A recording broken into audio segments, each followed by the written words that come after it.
talking to, Josh?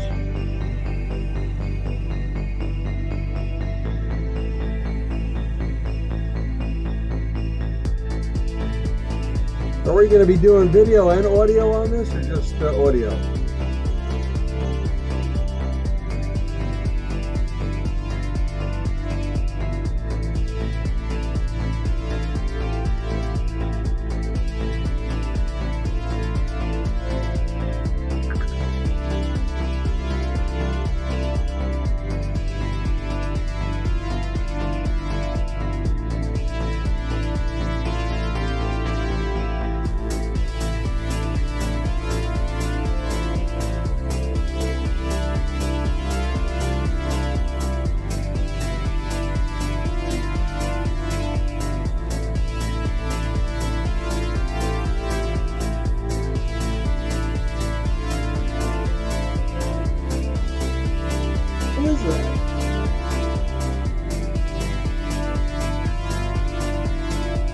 Who are you just talking to?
There we go. Hey guys, so anytime we have a big show, obviously something always happens with the what do you call it, the let me cut this off here. Who's that?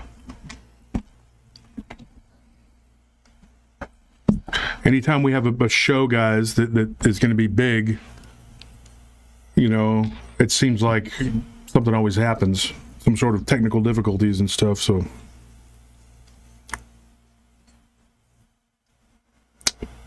make sure that you let Scorpion D know that we gotta moderate. we're going to need to moderate big time and make sure that the one particular individual is not on here. So, guys, we have a big show tonight.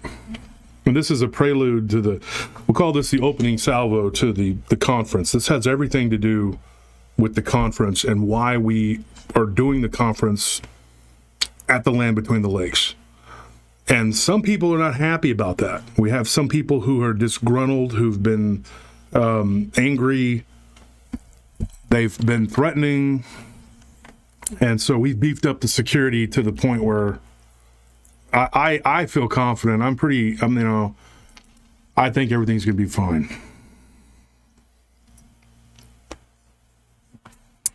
I'm pretty confident in our security and their ability to do what needs to be done. I don't think there's going to be any problems. Some people, they're going to do what they're going to do. They're going to say what they're going to say. I'm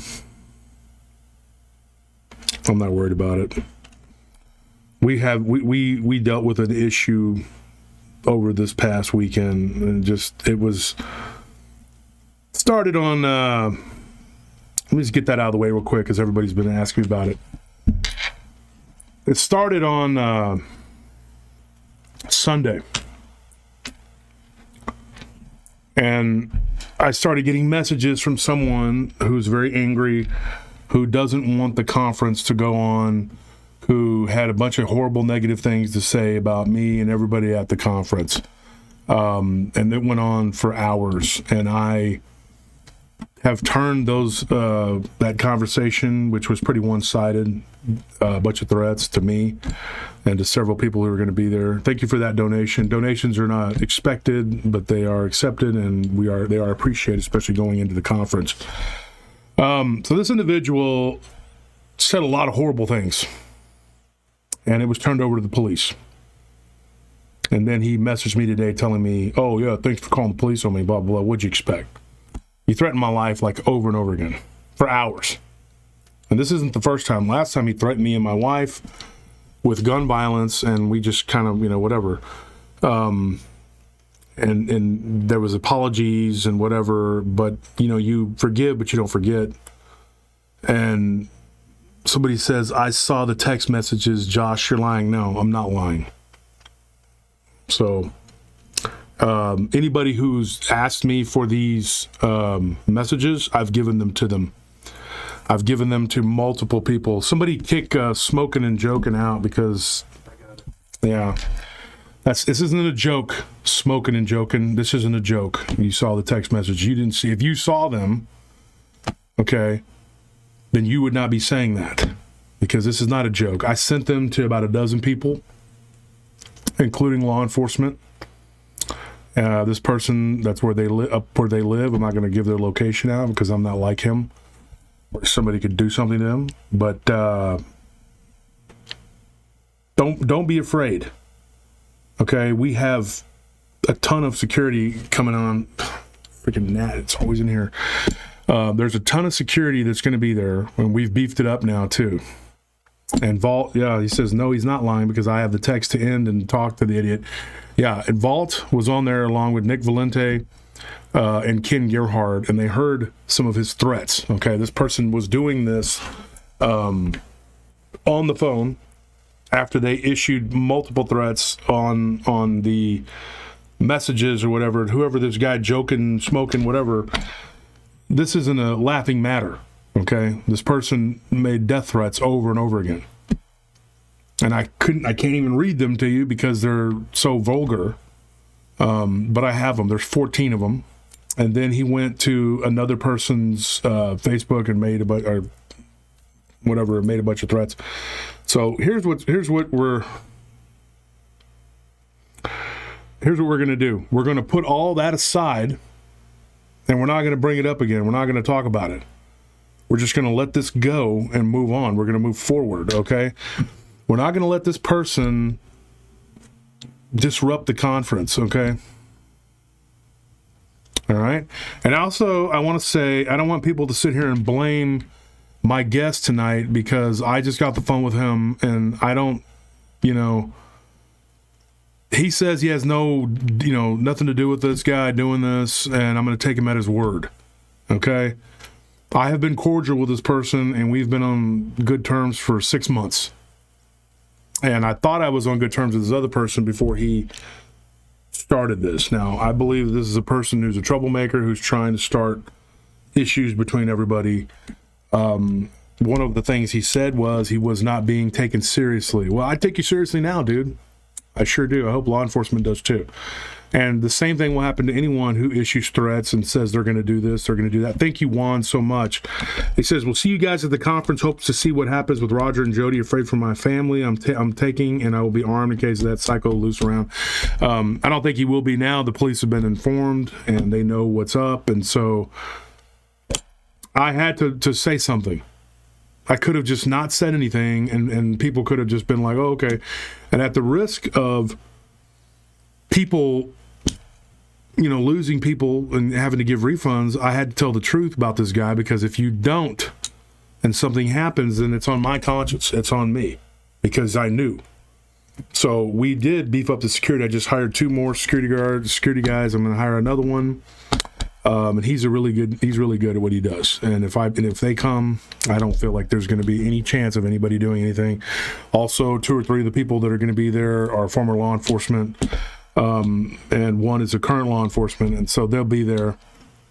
I think everything's going to be fine, and it's going to be nice. Everything, it's going to be great. Conference is going to be incredible. Okay. Like I said, anybody who was afraid and wanted a refund, that's fine. I don't, it's whatever. But I people were like, why did you say anything? So you have to say something. Okay, there were death threats made. You can't just go, oh, okay, well, this guy's just a little, he's a little goofy, whatever. I don't know this guy that well. Okay, so, and somebody that said they saw the text and I'm lying there, that's ridiculous. Chuck McElvin, blah, blah, blah. If you don't like it, you can get out, dude. You can leave, Chuck. Chuck can leave too. We have to protect ourselves and our listeners, that everybody can feel safe. And let me read the Patreon real quick, and then we'll get started with all this. Okay, Patreon's not up. Let me find it.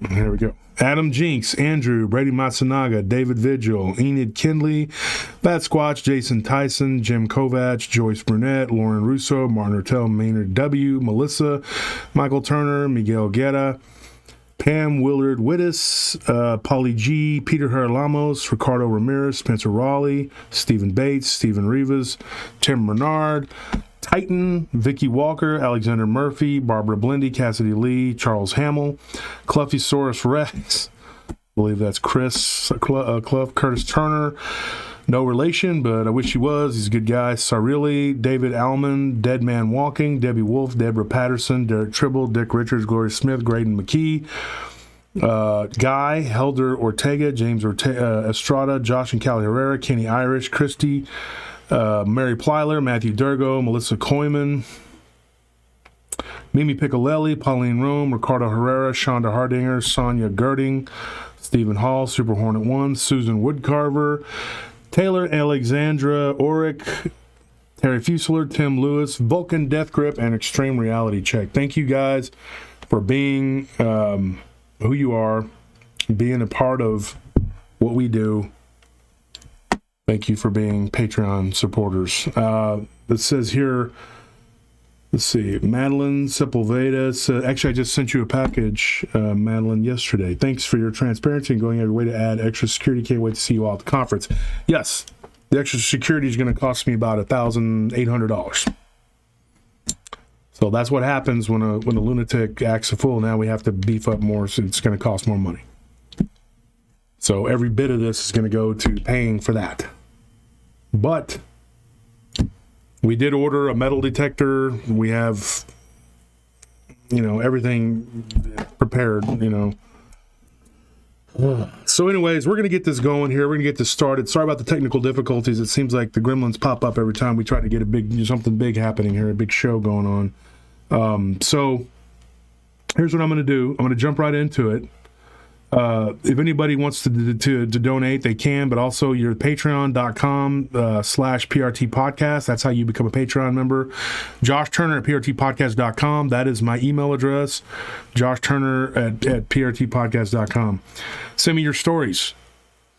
Real quick, I'm going to be doing, I think, probably recording tomorrow night for the Friday show. It should be pretty good. It's going to be about some people who had near my hometown, who had a house that was haunted, and they had some help with the haunting from what I think was a Dogman. So it's pretty crazy. And that's gonna, that's probably going to be released this coming up here, and then I'm going to be recording with Josh Finocchio from What Lurks Beneath. Josh will be he'll be flying in and riding in with me and Ken and Lyle and Nick and everybody. We're going to be all riding together, headed to the conference, and we all hope to see you there. I'll be talking to my caterer tomorrow about the delicious food that he'll be providing, and we can't wait. Everybody's excited. We got 3 weeks, and so the next 3 weeks is going to be Dogman, big, LBL, whatever. Like I said, this will be kind of like the opening salvo to the festivities here. This is a big show for me because I really want to hear this. Okay, I don't hold grudges here unless you threaten me. Okay, then that's something that I can't just let go. I have to. Okay, can you block this person? This person that's calling me right now? Actually, that's the person right there. He's continuing to harass me right there. Thought I'd blocked him. I guess I didn't. So anyways, unless you threaten me, there's nothing to be, I just, who cares? We'll move on. People disagree. They don't always agree. People don't always have the same opinions. There's only a handful of people that I cannot ever deal with in this community again. And those are people who've threatened me or have said things about my family. And now I'm going to move forward. So, thank you. Grace W says, looking forward to the conference. Best lineup imaginable. Best lineup imaginable. That's what we were going for. Which is the best lineup you could possibly imagine. So, let me get on here. Let me put this on that makes my head look even fatter than it is. Go down. Blue. Yeah, the blue thing there. Yeah. Mm-hmm. Oh, no, the other one. There's two open. That one right there. Yeah. Oh, why'd you make two? Oh, hang on. Let me see. I'm confusing myself now. Yeah, you're confusing yourself. You're confusing me. We'll get in here, folks. Where's the meeting at? Oh, here it is. All right, so you and let Nick on. all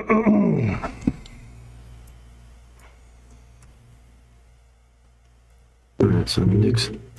There you are, Nick. What's going on? Hey, can you hear me? Yeah, I can hear you. You sound a little muffled, but we can hear you. Oh, damn. I'll have to get a little closer then. Yeah.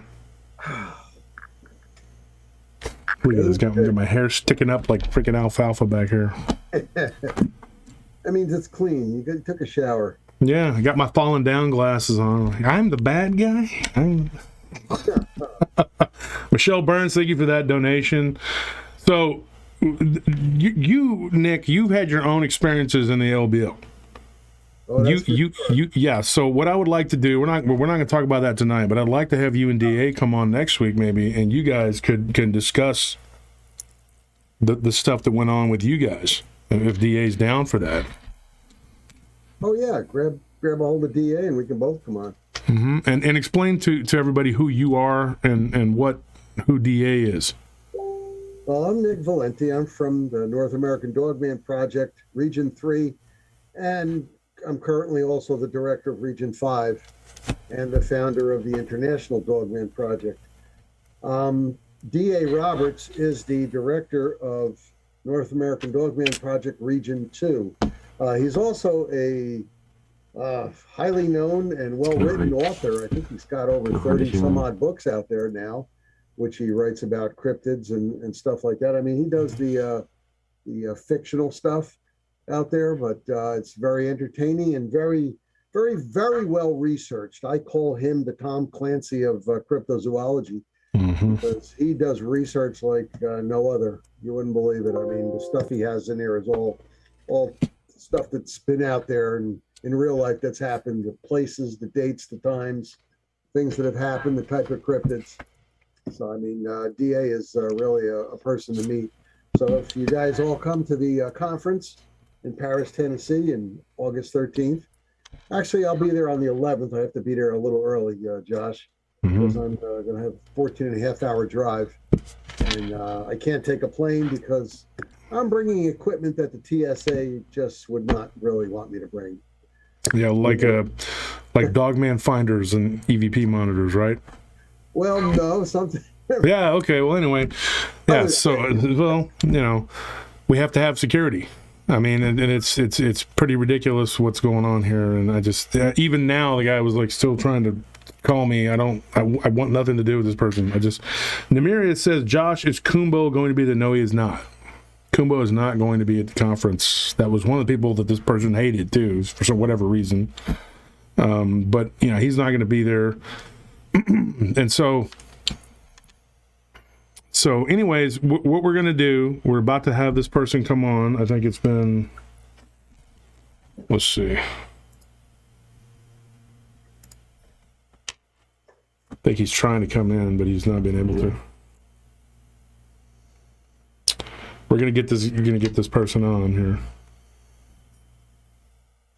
You got to type it all in by hand. So Anthony's doing that right now, so you can get in. You got in through, what did you get in through? Facebook Messenger, Nick? You gave me the Zoom address through Facebook Messenger. Yeah, Messenger. Well, this person doesn't have Facebook. Well,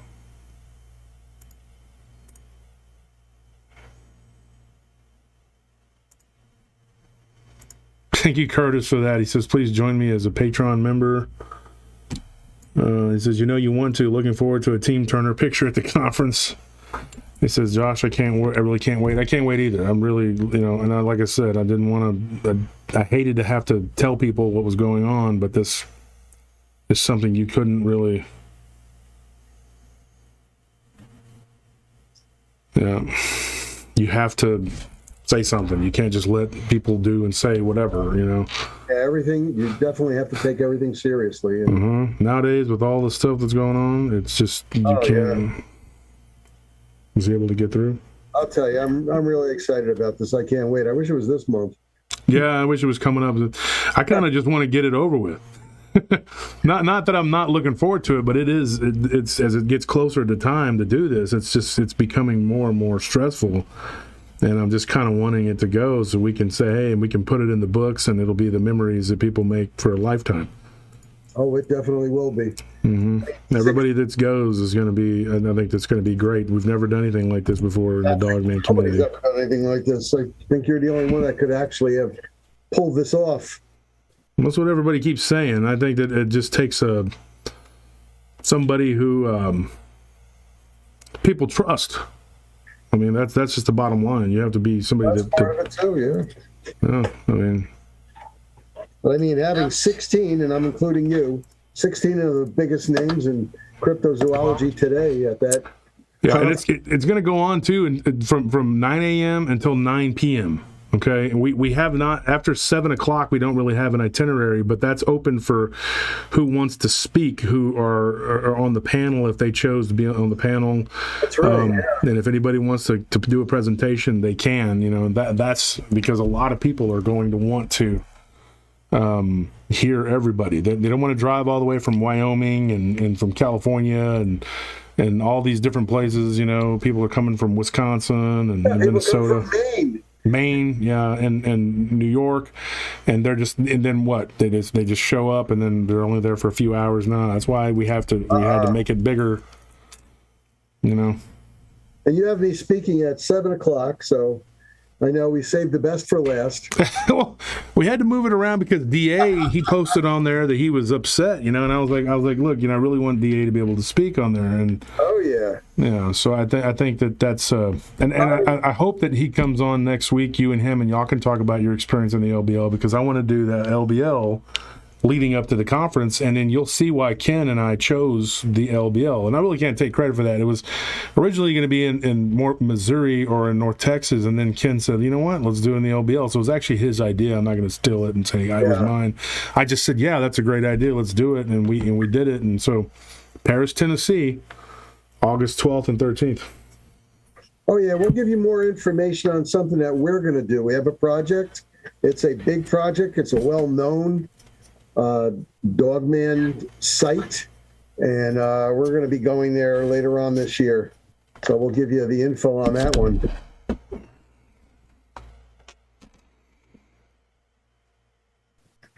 So we're just waiting right now, trying to get him on. Does the audience know who you have coming on? No, I think some people do. I don't know if everybody does. If you don't know, tell me in the comments. Derek Buckle says Juan DA will have books. Not sure about other authors. Yeah, all the authors there will have books. And of course, PRT will have a ton of merchandise that we're going to have there, whatever. And we're going to do door prizes. We're going to do giveaways. We don't know exactly for sure, but we're going to be giving away a bunch of stuff. And it's going to be like every 30 minutes, we're going to give something away. So basically raffles. We're going to do some raffles, and then we're going to do some free giveaways. And he said he's coming there with his books, and he's going to bring his latest book. And I don't know if you noticed, Josh, but he incorporated me as one of his characters into his latest book. Geez, he must have been desperate. I was happy about that. He must have been desperate. What the heck? He needed characters. What did he have you doing? That's what I do normally. Oh, okay. NADP field investigator. Well, according to him, you were scared over there in the LBL. You ran. He said you ran like a little chicken. That's what he said. I was like, dude, really? Nick Valente ran? He was like, yeah, dude. He goes, I got out and I basically chased the Dogman off with a stick, and I turned around and Nick was gone. I don't know. You might want to talk to him about that one. Is that not what happened, Valente? I don't think so. No? The DA be lying, boy. I don't think you're lying. I think it's your storytelling prowess. Oh. Well, yeah, he's a storyteller. He's a good one. It's freaking, there's like a gnat in here that's just going, it's driving me nuts. Freaking crazy, dude. It's like always in here. There's like one. I don't see any others. There's like one. Maybe it's a, what do you call that? Like a bug, like a psyop, like a fake bug. That's it. That's it. Okay, go ahead and admit him. There we go.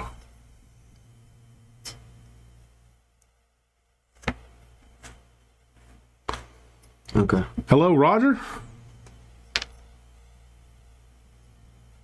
says it's connecting to the audio. See if it'll work. It says it's still connecting. Josh, will we be on audio and video or just audio? Just audio. Oh, okay. It's not, the audio is not connecting. We're trying to get it here, folks. I promise you, we're trying to get it done.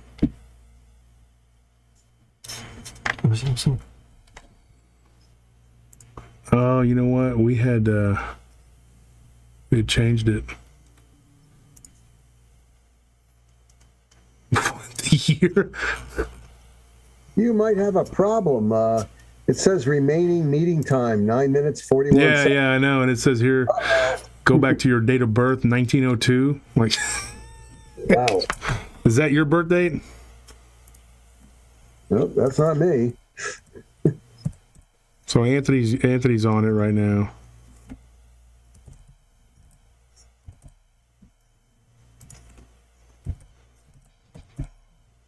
We had a heck of a time getting this thing set up earlier, dude. It was a mess.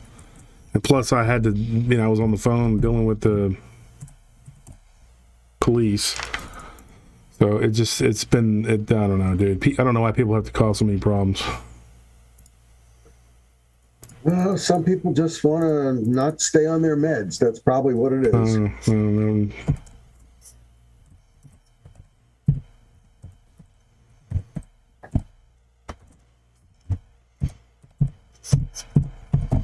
Wow, that's just not connecting, it looks like. Yeah.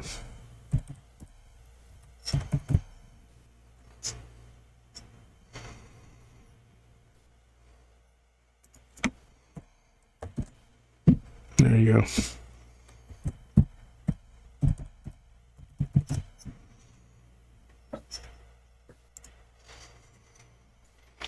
I think we had this thing set up once before, and then we never used it again. And it was back in during Halloween, yeah, because we didn't use it. It was like all these shows we had to do for Halloween. I figured, you know, we had a bunch of shows we did.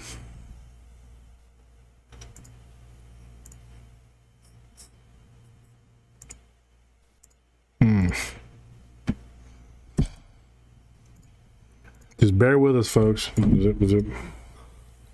You guys have his telephone number. Maybe call him, tell him to hang up, and try again.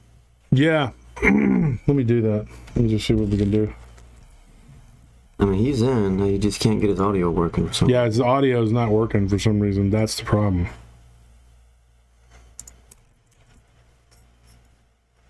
I mean, that's on his end. Yeah.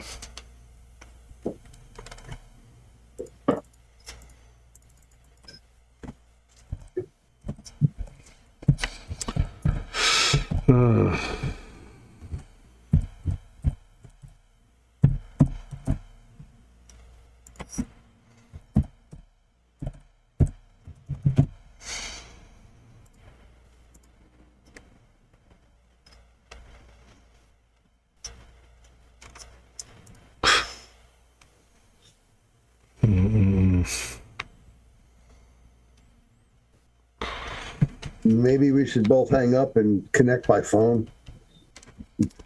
Yeah, I guess we could. I guess we could do a three-way on phone. Yeah, I mean, we just ordered this Zoom thing for this. We just renewed it, which is crazy. And now we got all this to deal with.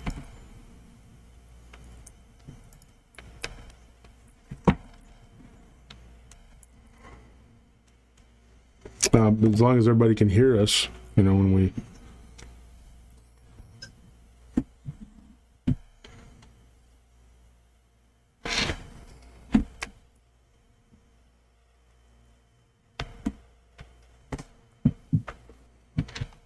Because it still says it's connecting. What do we do? I don't know. Let me see. Try that. Try going back and doing it again. Go up there and admit. Technology's so awesome.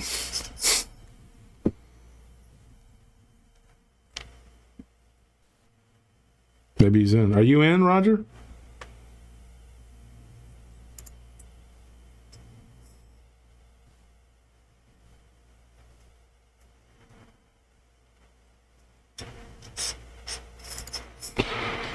It's showing that he's in now, but his audio is still not on. No, that's his. Yeah, his audio is not on. It shows me talking. It shows Nick. He's on his phone. I don't know why. I don't know what's going on. Roger, if you can hear me, text me and tell me if you can hear us on the.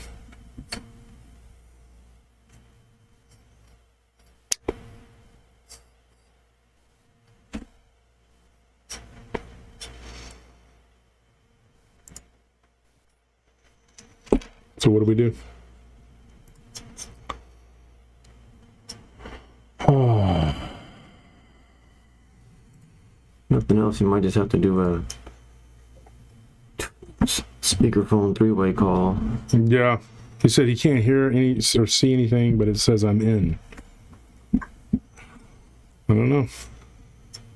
Well, I don't know what he's doing. I don't know. I don't know either.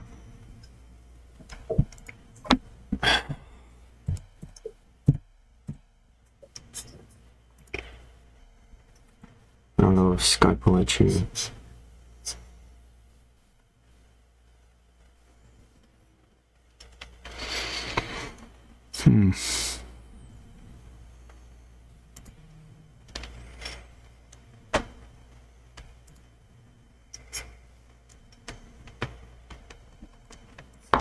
Never know with these deals. Yeah, let me try it on Skype. I'm just gonna end the Zoom meeting and see if Skype will let us do something. Okay, we'll get back with you, Nick. Okay. We'll try Skype. You got Skype? Yeah. Yeah, we'll try to do it through Skype. Been sitting here messing with this forever, dude. Well, it says there to update that, and that's great. We gotta update that. So, folks, we got a bunch of weird stories that we're going to be talking about too over the next coming weeks. I've gotten a bunch of stories that we got that I want to go over. Bigfoot encounters, Dogman encounters, ghosts, just a lot of stuff. I'm sending it to Nick. Where's Nick?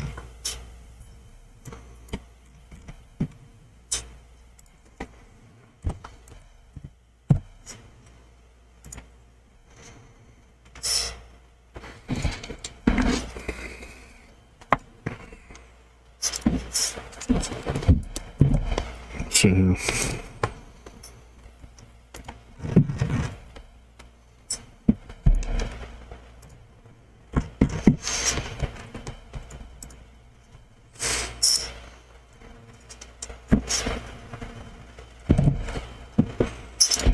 It doesn't have Skype, so I might have to just hold the phone. That's all I can do. I mean, you can set the phone down, just right by the... Yeah, let me just call him. All right. Let's call him on through. There's no other way to do it. Can't get this stuff to work, so... Hello. Hey, can you hear me? Yeah, I don't know what the hell's going on. I think it was Nick's face. I mean, I was in there, but I couldn't hear nothing, and I don't know what the hell's going on. Okay, so let me see if everybody at home, if you people at home that are listening, message and see if you can hear his voice through the phone. And then let me get a quick, say something again, Roger.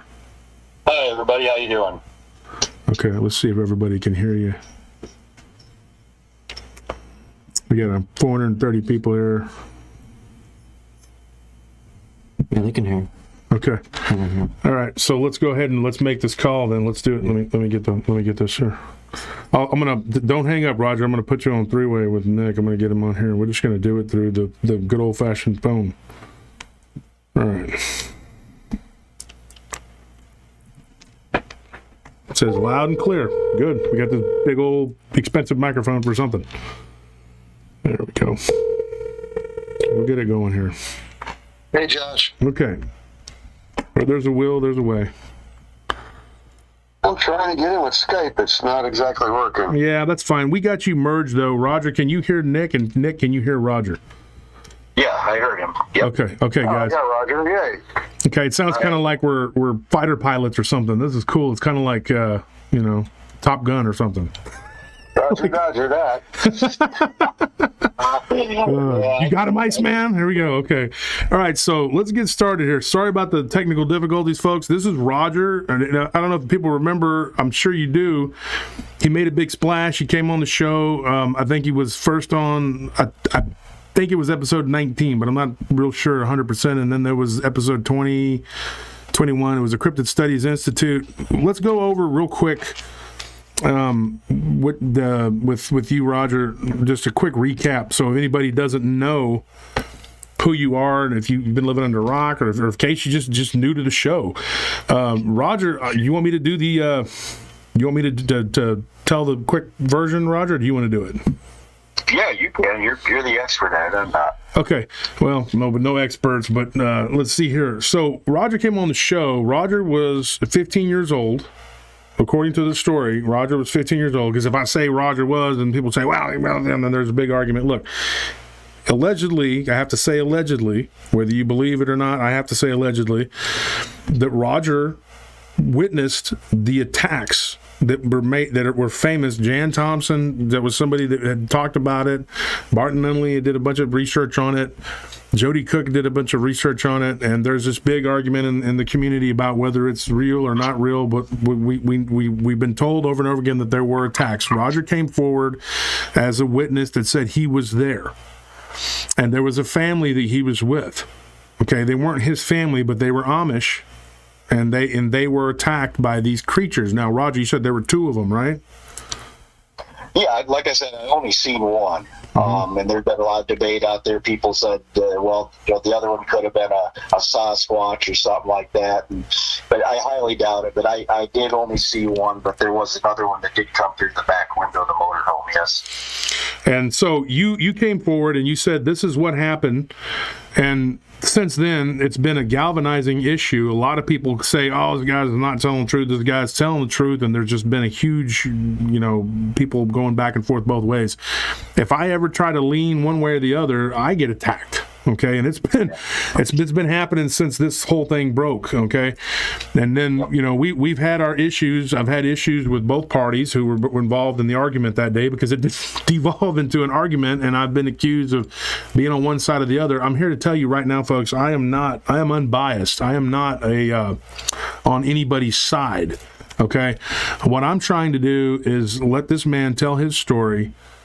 Let him get, if you want to believe it, you believe it. Now, there's been a lot of things said back and forth, and I have had arguments with both parties that were involved in the, like the arguments and all that, and I've just had so many, but I'm here to let you know. Okay, I've been on good terms with Roger for about 6 months now, right, Roger? We haven't had any issues or problems. And, so we've talked off and on, and you have some things that you want to talk about, that you want to say. And I said, hey, if you want to, I believe in the freedom of speech. There are people that say, oh, I want to come to the conference, and and as long as you're not threatening me, you're welcome to come to the conference. Whether I get along with you or not, it doesn't matter. This conference is for everyone. And if we just had one side of a story, I don't believe that's correct, and I don't believe that's the way to do journalism or to present yourself on a platform. I believe that everybody should get their side, their fair shake, and I think that's what I'm trying to do right now. Now, Roger, he has endured a lot of guff. A lot of people have messed with him about his story and whatever. And I've vacillated back and forth. I don't really know. I can tell you right now, honestly, don't know. I don't have an opinion really one way or the other. It's compelling, and there are things on both sides that for me make me think. Sometimes I'm like, well, you know what, this is correct, and then other times I'm thinking, well, maybe it's not. But you, the audience, you can decide for yourself. You can go back and listen to episode 19.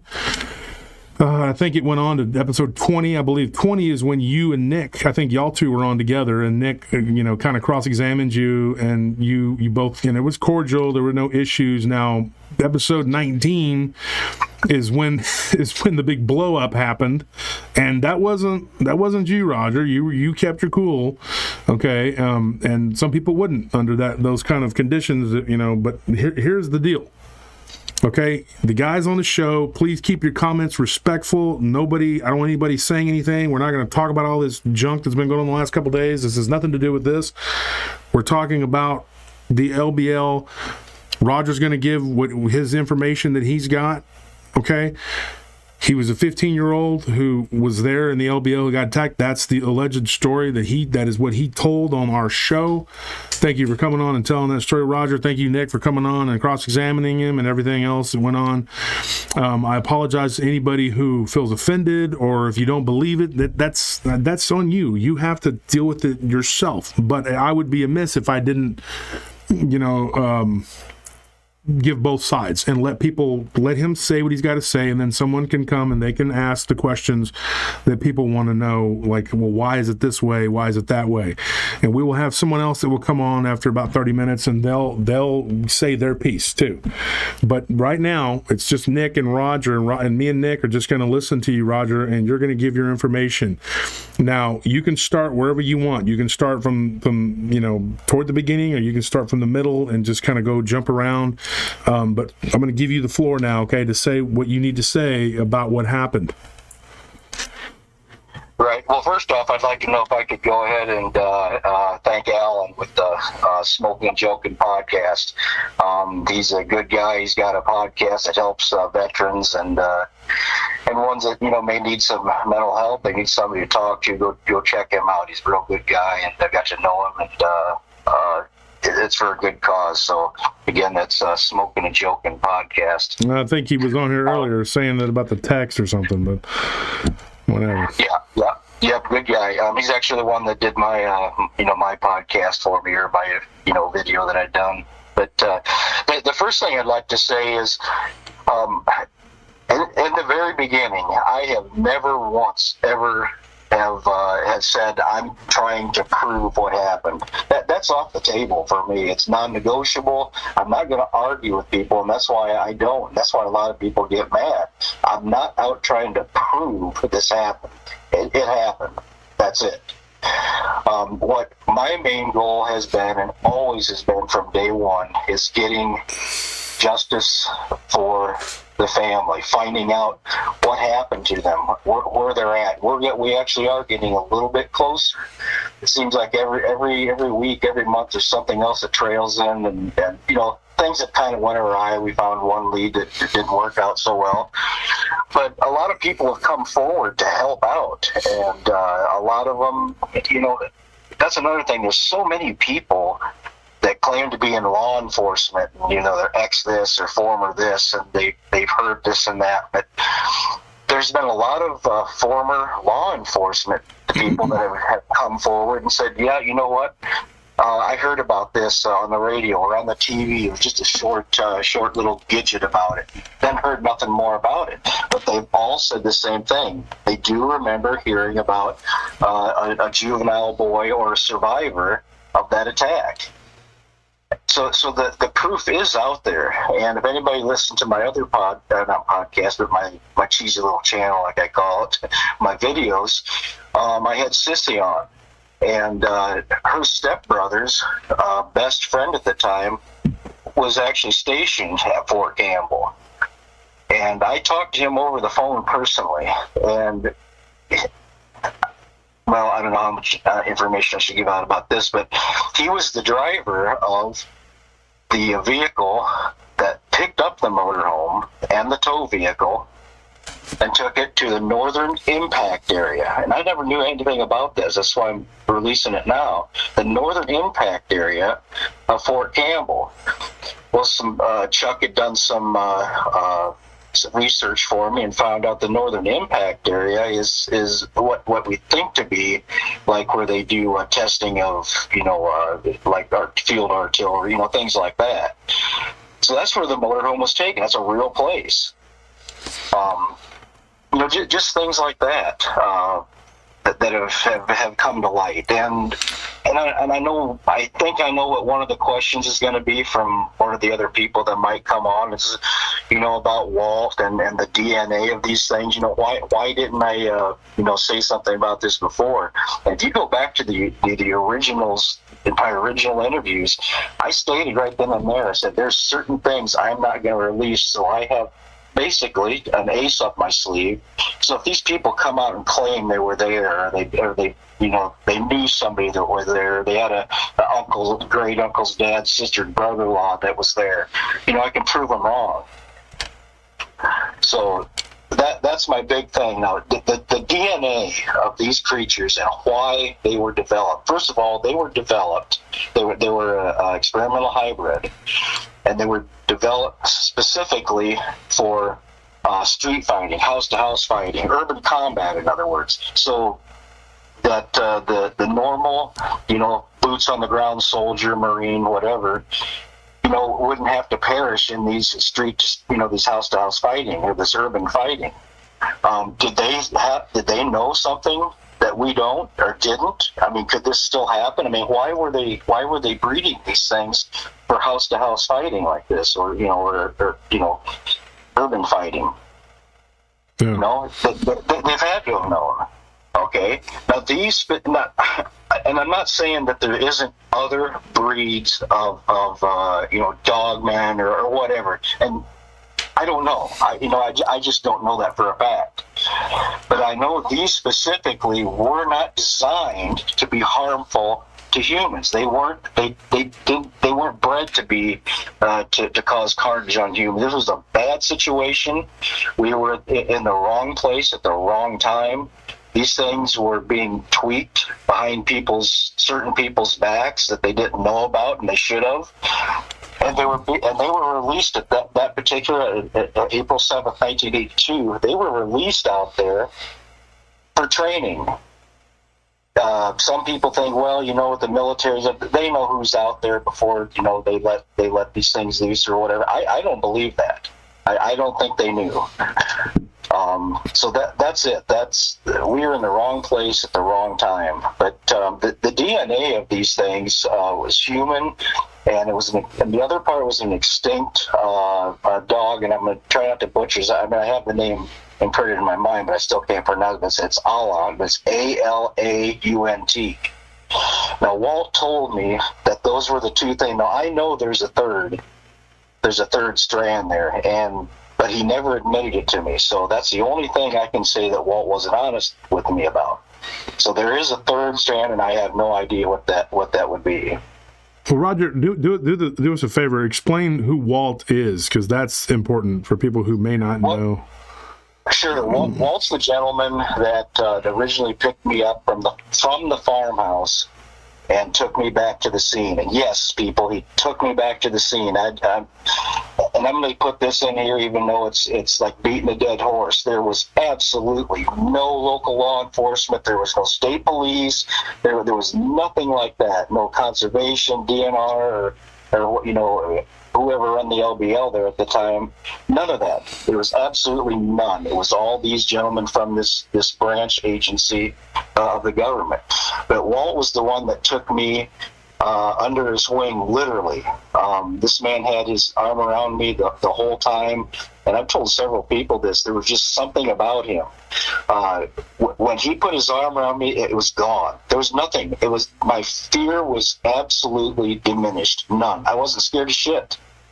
So there was something about him, and when we did go back to the scene, people knew who he was. Like I say, they didn't jump up and snap to attention, salute, anything like that, but they acknowledged him. When he walked by, they stopped what they were doing, they nodded. They had respect for him, and they knew what they knew he had power. But that's who Walt is, and I did. Conversate with Walt into my early adulthood. So we actually kept in touch for quite some time until he passed away in 2003. And Walt, okay, so he was he was a government agent, basically. He worked. He was the actual. I don't want to say leader, but I mean he was the actual person that ran this particular branch of this governmental experiment program. Yes. Was he the one in charge of the project, or was he overseeing it, or did he just know about it? Oh no, he was. I don't think he. I think he was in charge of it. There was obviously people higher than him, but that's what upset him so bad, was because when these things were released, again, they weren't designed to kill humans or civilians, I should say, friendlies. Mm-hmm. So they were being tweaked behind his back without him knowing it, and us being there. I mean, I still believe they had they didn't have any idea that we'd be camping there. Why were they in the LBL? Like, that's another question. Well, because they come from Fort Campbell, and that's where they were released for training. I shouldn't say released. I mean, that's where they were being, taken to, to be trained. And trained for what? I have no idea. I mean, if they were being trained for, urban warfare or whatever, I mean, I don't think there's any houses down in there or anything. And that's another thing. People keep asking, well, you were at the LBL, you don't know nothing about it. No, I don't know anything about it. I was there for a few hours, and this happened. So it wasn't like I got to go out and, kick rocks around, go fishing, or, even target shoot like I wanted to do. And what was the exact year again? 1982, April 7th, 1982. And so you went down there, because somebody just said, I have no idea what's going on. Well, if you weren't listening to the show earlier, and if you're just joining us, Mars, he just said that he didn't know what was going on. This is Roger. He was on the show, I think, episode 19 of the live stream, not the podcast. Podcast is different. This is the live stream, episode 19, 20, 21, something like that. And I think that the quickest way to bring people up to speed is there was an attack. And Roger was there at the attack, according to what he's telling us and what he said in those episodes. And now he came over from the Cryptid Studies Institute with Elijah and Henderson, Johnny Henderson, good people. Johnny, the late Johnny Henderson, he passed away, unfortunately, of COVID last August. Now, they introduced Roger to me. They had come on the show. And we were talking about this, and Roger came on and he spoke about his story. Okay, now what he's doing right now is elaborating on it, and he's taking it a little further. And now this is information that you didn't have before, or you did have this information and you were holding on to it. That's what you're saying, right? Because that's going to be... Yeah, absolutely. I did know this, absolutely. I mean, I didn't know it at the time of attack, obviously. I knew it as I, befriended Walt more throughout the years. But, yeah, when I spoke to you and the Hendersons, I did. And that's why I said in the beginning, there's things that I'm purposely holding on to. And I mean, not to be arrogant, but, for an ace up my sleeve, so to speak. So... Yeah, and didn't you say that Walt, now I'm not 100%, but did you say that Walt, because there was a video that you had released, and I actually did not see the video, but I got clips from, listeners and fans, whatever, and I didn't go in there to watch the video, I didn't have time, but also because I wanted to be able to talk to you with an unbiased whatever. So I honestly don't have a lot of questions when it comes to that. That's why Nick is here. Shauna, thank you for that donation. We appreciate that, and it helps the conference immensely. So, yeah, I just the questions, I guess. Nick, do you have any questions prepared? Because I really don't have many. I just, Roger tells what he's got to say. But before we go forward with that, Roger, do you have anything else? Do you want to say more right now, or would you like to field a couple questions and then let it go from there? How do you can. Nick can start asking questions or whatever. I mean, I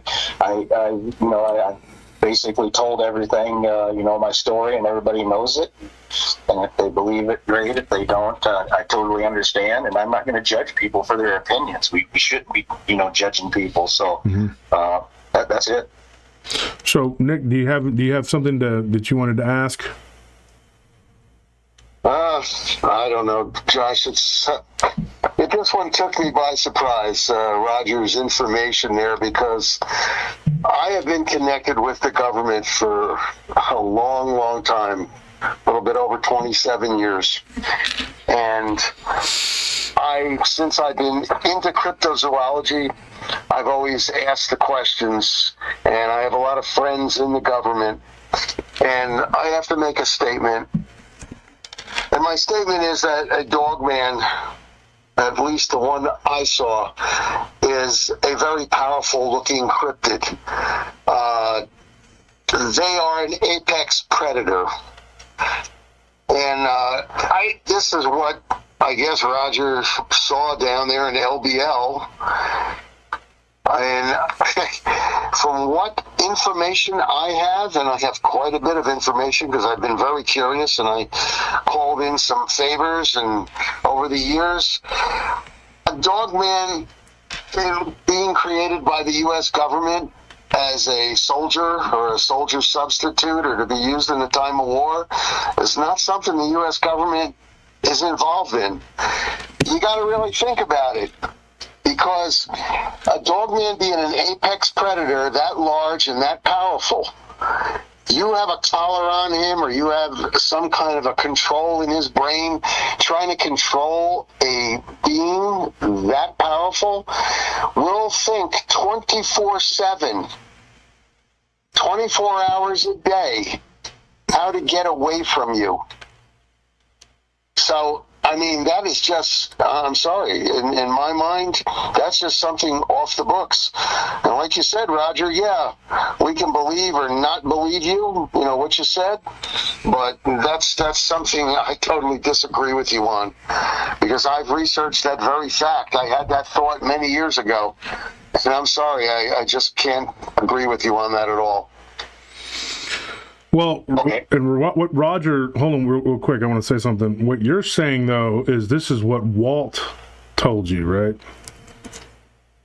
Absolutely. And, Yeah. and I never said they were a dogman, never, not once, not a single time. This person, Bill Bowe, says, is there a chance Walt have Roger misinformed? I get these kind of the grammar's there, but Bill's asking, is there a chance Walt have, I guess, gave Roger misinformation to protect top secret classified stuff? Now, I guess the question is, and this is the big question is, like, maybe, you know, I mean, why would Walt tell you, though? That's the thing. And for you, Nick, I mean, like, maybe, you know, Roger, like, he's 15 years old and he just went through a traumatic experience.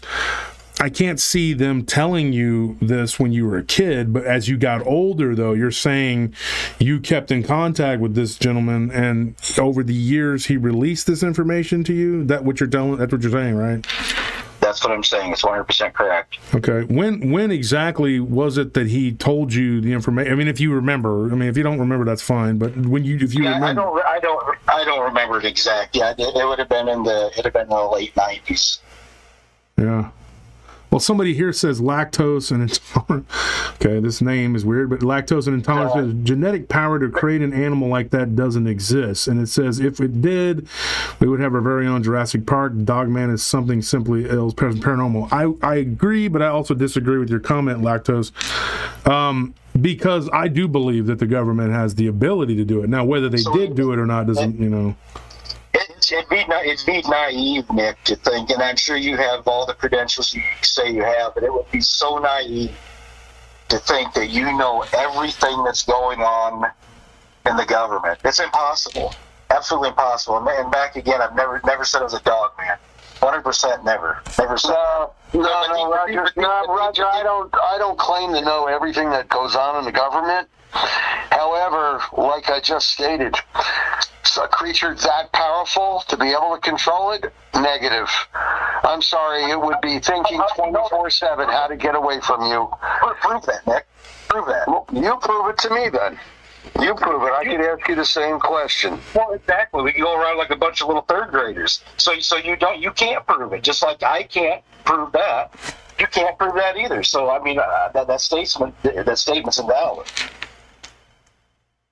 Your statement is also invalid, Roger, because this guy gave you misinformation, whoever he is.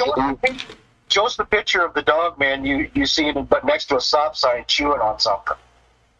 Just like I don't have a picture when I was 15 years old of what attacked us. Correct? That's correct. There you go.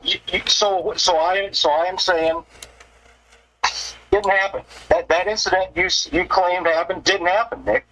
It's impossible. Zero. The incident you claim and the stuff that you said that happened is just totally something that would not happen. Nobody would take a 15-year-old back to a scene of a crime and pollute the crime scene.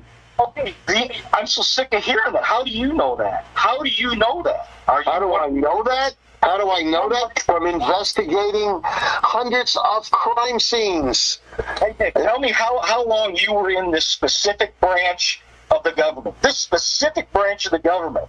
How long were you in there? And what do you know about them? What specific branch of the government would you like me to tell you about? The one that Walt was in. The one that Walt was ahead of. Tell me. I don't believe there is such a man named Walt that told you this, Roger. Well, I don't believe you've seen a dog man at a stop sign eating somebody by a bicycle around. Okay, hold on, guys. Hold on before we get carried away here. Let's back up. Now, let me stupid this is. Let me ask you a question though. I'll start with you, Nick, and I'm going to ask you a question. Okay. All right. So here's the thing. Do what? What's going on? With me? Yeah, I thought you said something. I just said it's Jody all over again. No, well, Jody's not here. We're not talking to Jody. Jody all over again. No. I'm not yelling at you or cursing at you. I'm giving you facts. We're going to go back to Jody. Guys, let's not... Let's back up. Okay. Nothing new with you guys. Okay, let's back up for a minute. Hold on. Josh. Yeah. Hold on. I'm in my... Damn. I just burnt myself on the damn drive shaft. Okay, we can go on now. Oh my gosh.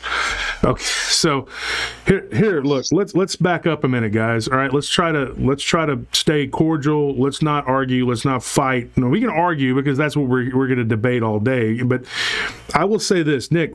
Here's the thing: there is no way to prove one way or the other with whether there's a Walt or there wasn't a Walt, whatever.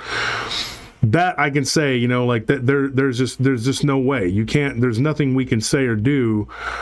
But I will say this, Roger, for you, there is a difference, and a vast difference between what Nick claims to have seen, and I say claim because honestly, Nick, I mean, Roger has a point. We don't have any proof of my encounter, although I did have several other people who witnessed it with me. My friend and his family, and who saw it too. So there's that. I have more than one witness that saw it with me. So many people have talked to him. He lives in my hometown. He's not hiding. He's a preacher there in my hometown. But you got your situation, Nick. You were all alone and you saw something. Okay, nobody can corroborate that, and I get what he's saying. But for Roger, for you, what you're saying is that there were four people that were killed? Three. Okay, but you would have been the fourth person, and you were basically a victim too, but you weren't killed. So it's a very it is a vast difference between all three of our encounters. Yours was extremely violent, and these things killed people. And I'll say this too: there's a lot of people out there who it seems like they have a vested interest. Nick is not one of them. I can guarantee that. But there are a lot of people out there, and one particular very large podcaster who's known for harassing people, and he has even gone so far as to try to do a show where he tries to say that these things never attack people. They don't do anything bad. They're just basically just big teddy bears running around out there. They don't hurt people. I can tell you 100% right now, 1,000%, that is not true. And I guarantee you they attack people. I guarantee you they go after people. I've got report after report after report of these things trying to attack people, trying to get into people's cars, trying to knock them, chasing them on trails and doing all kinds of stuff. This is not unprecedented. For anybody who says, oh, this is unprecedented, this attack, whatever. No, it's not. One of the things I wanted to ask, based on what you were saying earlier, Roger, for me, I have a question. If these things were government created and you believe that they came out of Fort Campbell, and I was saying they were or they weren't, but there are reports of the beast of the LBL. I was talking to the guy who was actually renting us the building for the conference. And these people have legends and stories of the beast of the LBL. They grew up with it, and it's been generations and generations. These stories have been told for a long time. This goes back to the 1800s. Now, do you think possibly, and I'm asking both of you this, and I'll start with Roger, and then you can tell me, Nick, what you think, and just tell me this is possible, that these creatures have been there for a long time, and my theory is actually I believe that they're from the underground. I believe that there's a giant cave system there. I know there is. It's not I believe it, I know there is, and that's where they could come from. But is it out of the realm of possibility, that maybe they were picked up and tampered with or messed with or genetically modified? I don't think it's out of the realm of possibility. I mean, maybe I'm a weirdo or something, but is that possible? Is that possible what happened? Because you say, Roger, you say that this is not the case. They are not naturally from there. They're not just there, that they're from Fort Campbell. Do you think that that's the absolute truth, that this guy Walt told you that? Or do you think that maybe there was something to it, that these things were there and then they were picked up and messed with and possibly modified? No, not these specific ones, Josh. Absolutely not. Not the ones that attacked you. Okay. Not the one. No, I'm not saying that. I mean, you're right. There is a history of these actual dogmen, if that's what you want to call it, from that area. In fact, I think Johnny was telling me one time there's somewhere in that area, I might be off, but there's an actual statue of what looks like a dogman or a big wolf or something that's overlooking something in that area. So, yeah, there absolutely could be other creatures down in there. But these specific ones, absolutely not. They were absolutely... They were made. They were hybrids, and they were experiments, and they were made. And here's the thing, you also, the description that you gave, now I'm going to get to you in a minute, Nick, because you got to listen to this part. The description of what Nick gave of what he saw mirrors closely what I saw. Not 100%, but it's very close. But the description of what you saw and what you were allegedly attacked by with your friends, your family, and whatever. I don't mean to say whatever. I don't mean to trivialize it, but I'm saying, you know what I mean. Sure, The people you were with. I'm not trying to trivialize that. If it happened, it's happened. It's very sad. But this creatures that you witnessed, they don't look anything like what me and Nick saw. They don't look like what me and Bettina Moss saw. What Ryan Tremblay, he saw something completely different than what we all saw. I mean, there's different things going on out there. But you're saying 100% that you believe that these things were genetically created. Now, Nick, to you, I'm gonna give you the floor. Your opinion, is it possible what I said, that these things, because like you had told me before when we've had conversations, Nick, you say that you think they're just there. And Johnny Henderson, the late Johnny Henderson, not to speak for him, but Elijah's son, I'm sure, would agree that they have said the same thing, that these things have been there. They're there. They've been there for a long time. Doesn't mean that they haven't been tampered with, though. Barton, same way. We've had the same conversations. I mean, but you, Nick, what is your opinion? You were in the LBL. You had an incident there, and what do you think? Through all the research that I've done, and I've done a lot of research. I've been to LBL Kentucky and LBL Tennessee. I've been to the libraries there. I've done research on all types of Dogman sightings and encounters throughout the country and actually throughout the world.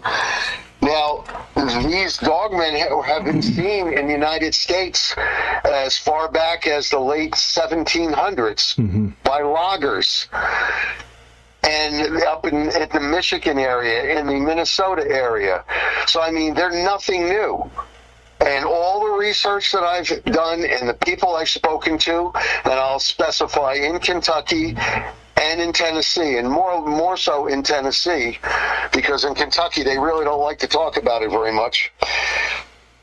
These Dogmen have been seen throughout the ages. Yeah. So if this is what they're talking about, fine. However, I do disagree that some kind of a hybrid was made with human DNA and an elant type of a dog's DNA. I mean, this is not something that the United States government gets involved in.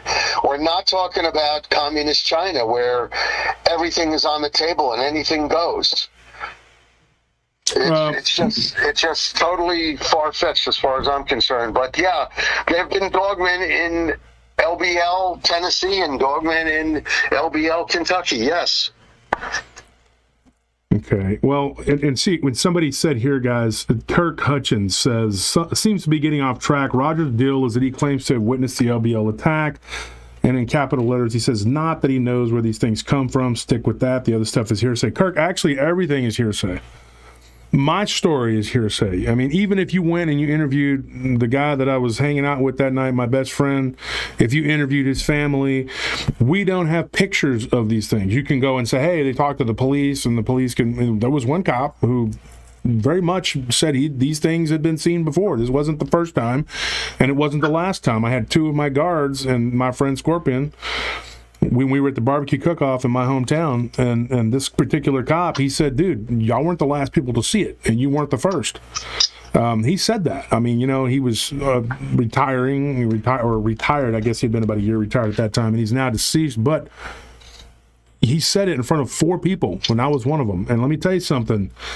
It is really just all, you can't, it's all alleged. There is no, but Roger, what I'm going to explain to you is Roger has actually said that his contact, Walt, actually told him that these things were government created. They were created, and then Roger just specified that they were created as soldiers.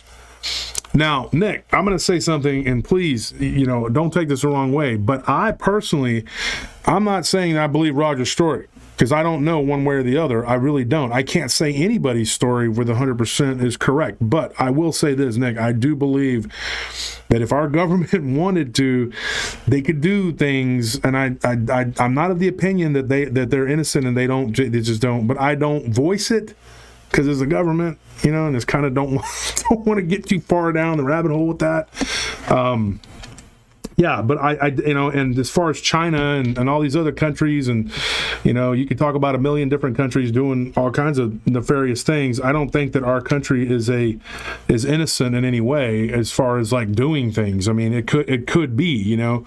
Now, does that explain to you, Kirk, why this is all? You said it's hearsay. It's all hearsay, really, because you know, Roger has said that that's what these things, because he, you know, was told that.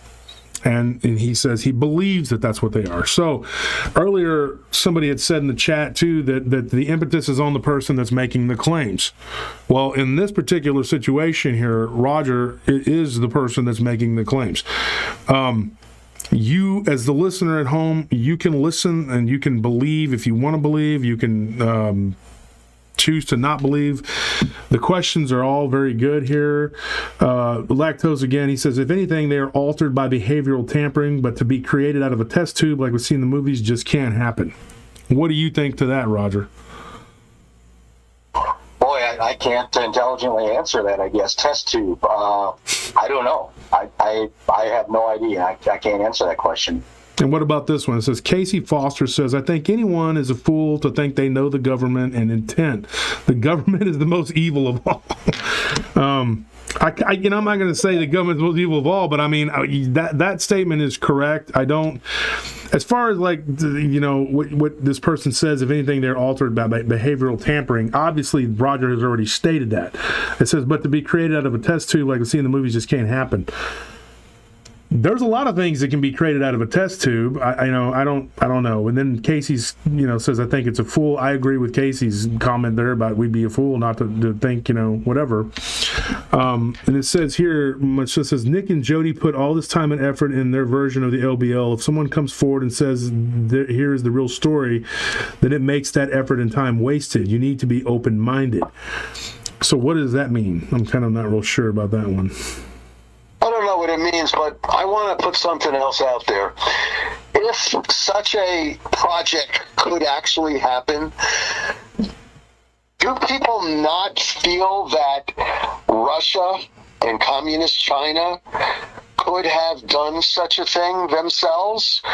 The United States government has a lot of super scientists here, yes, but Russia and Red China put billions and billions into trying to create crazy things. I mean, just look what came out of China a few years back. We got the COVID virus because they were trying to do a biological warfare item. Something that, yeah, people in different countries try to work on, but it's banned. It's banned here, and it's banned by the United Nations. I don't know, Josh. I mean, if Russia and China were working on it, I think we would have seen it by now. Well, what if some of these things that people are saying, we have seen it? I mean, what if it is that, you know? I mean, like, I don't... Well, what I'm saying is if such a thing can happen, I don't think we have the technology yet to create such a being. I mean, through research that I've done, I've seen it in newspapers, articles going all the way back to the late 1700s and early 1800s about the Dogman. And, yeah. I mean, these things are out there. They've been out there already, long before we had all this type of, technology.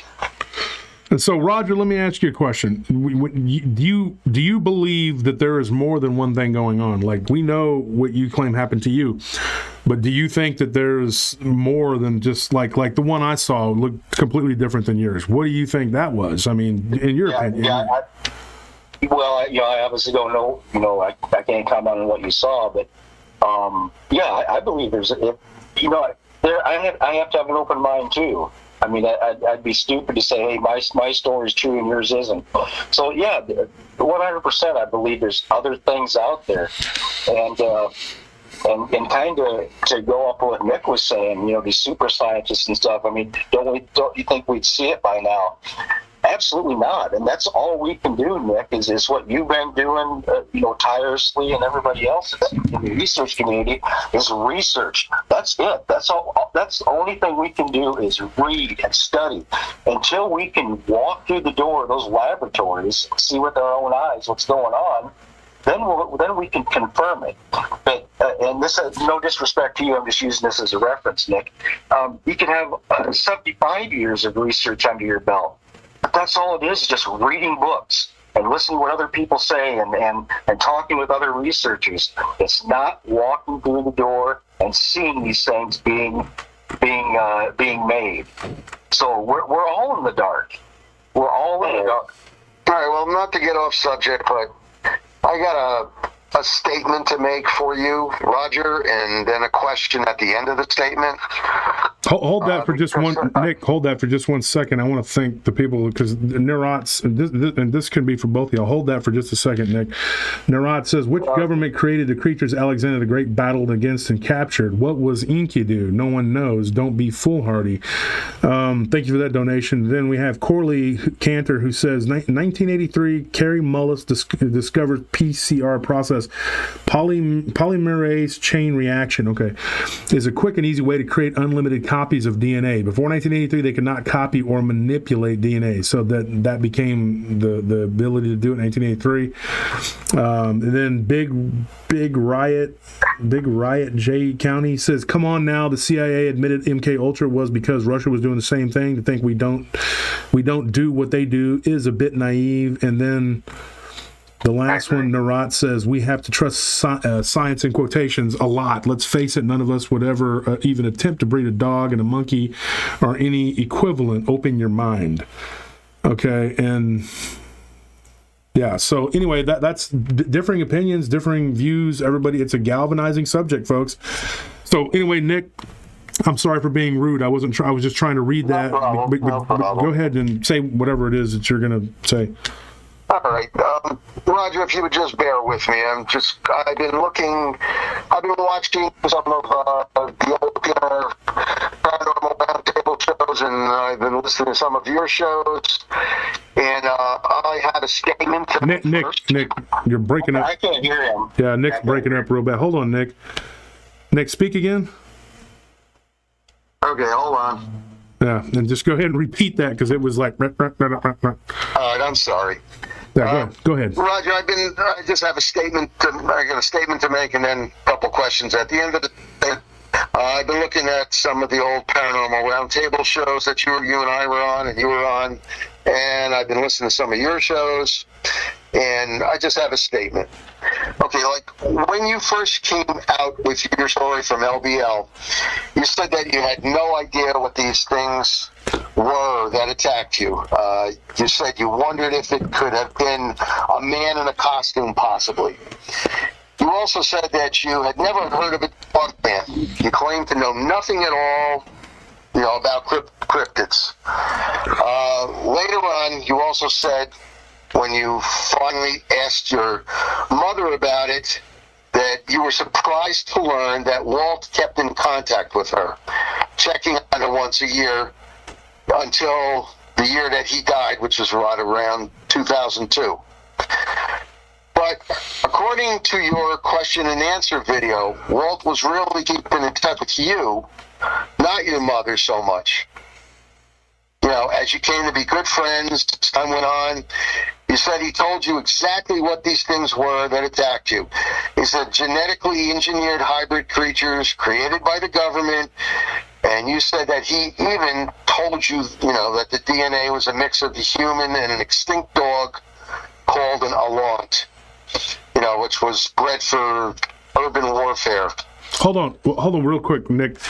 Or I guess the question would be for Roger. What do you know what an Alaunt is? Do I? Yeah, or either one of you. I did look it up. Yeah. Okay. Because I'm not real sure what that is. I know a lot about, prehistoric creatures and things like that, but I don't know exactly what that is, and what it looks like. Well, it's an extinct dog. It's a very large dog that was bred for protection. Okay. All right. So go ahead. Go ahead and continue. All right. Well, like I was saying, Walt, and I'm going to put it in parentheses, the so-called secret government agent, even gave you a phone number to call if things got too out of hand. Can you explain why your story changed so much and why you said all those things if they were not really true? And I'm just wondering, I mean, why did you lie about all of that in the beginning? I don't understand that. Take a breath and point out to me where I lied. Point out the specific. Now you said that I said my mother kept in contact with him, and then I did more so. I mean, where are the laws? That was on your show. On your show. You have a question and answer show. Yep, you got that straight. Now tell me where I lied about that. My mother kept in contact with him, and so did I. Where's the lie? You didn't say that you kept in contact. You said that your mother did, and then you found that out later on. But actually, it was you that was keeping in contact with him all that time, and even a lot heavier than, just that you let on. That's what I'm asking. That's the only thing I'm asking you. What I said was, I was upset with my mother that she, in the beginning, why she didn't tell me she was keeping in contact with Walt. Absolutely right. That's what I said. Never change, never lie. So where's your point? My point is, that's not what you said on your question and answer shows. Yes, it is. Pull it up right now and play it. Pull it up right now and play it. I asked you a question. It's called Question and Answer here on Josh Turner's show. I proved my point. I made a statement, and you gave me an answer. Correct. My other question to you, and actually my final one, would be that in episode 19 of Paranormal Round Table, at approximately, it starts at 1 hour and 55 minutes, Roger, you said that you did not know who Barton Nunley is. And that's not true, because you had previously spoken with Barton.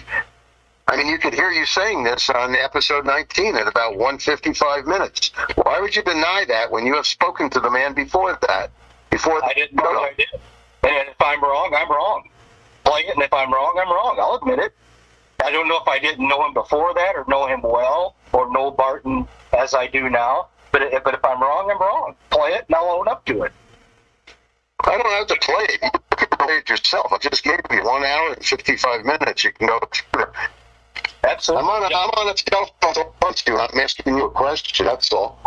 I can't hear him, John. Yeah, hold on 1 second, Nick. I'm gonna hang up with you and call you right back. Let me, because you're kind of breaking up, dude. Let me call you right back. Oh shoot. Let me get Nick back on. Sorry guys, Nick's audio was cutting out bad.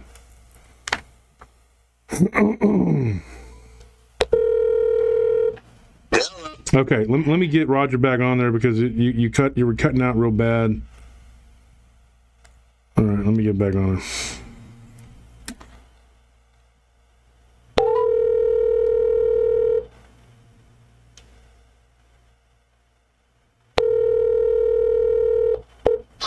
Hello. Okay, Roger, let me patch you through, guys. Hold on.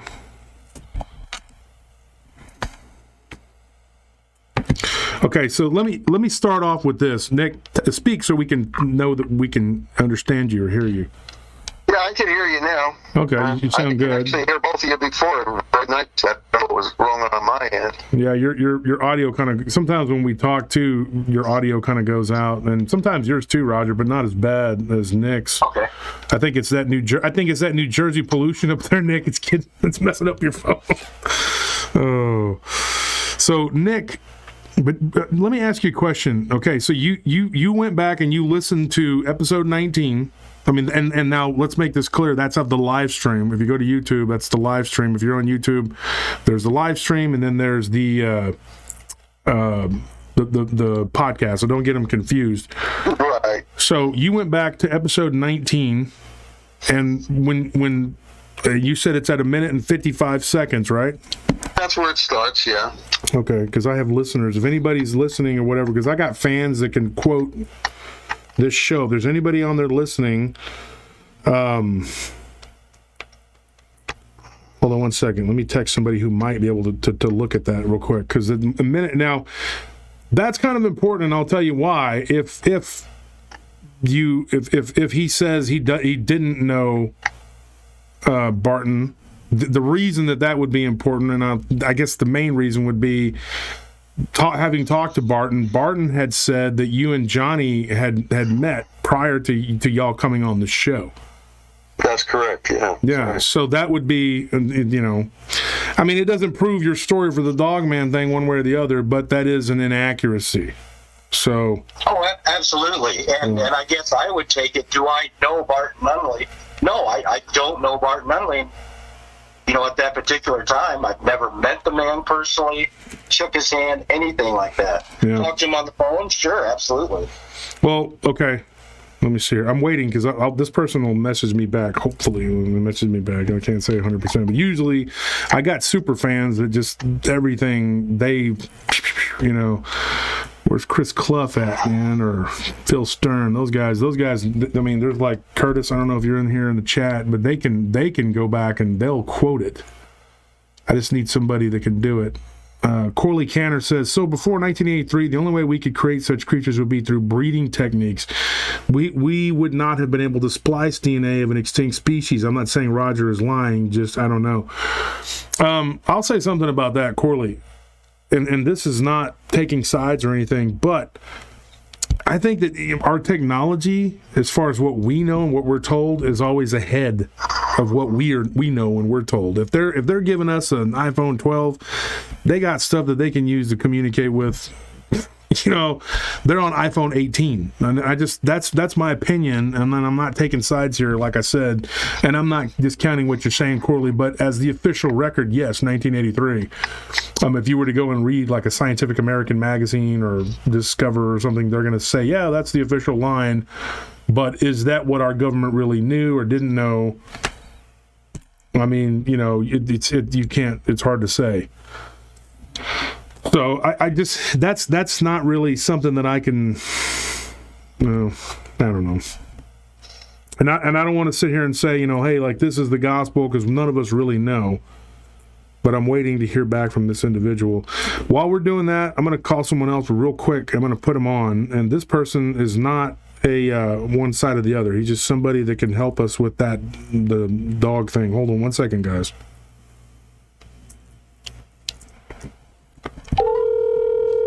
Somebody's going to be able to tell me, you watch. They're going to message. I guarantee it. Somebody's going to tell me about that. Hello? Hey, Ken. Hold on one second. I got Ken on. We'll put him on. Patch him through here. We'll probably should go through. Okay, now it's not wanting to work.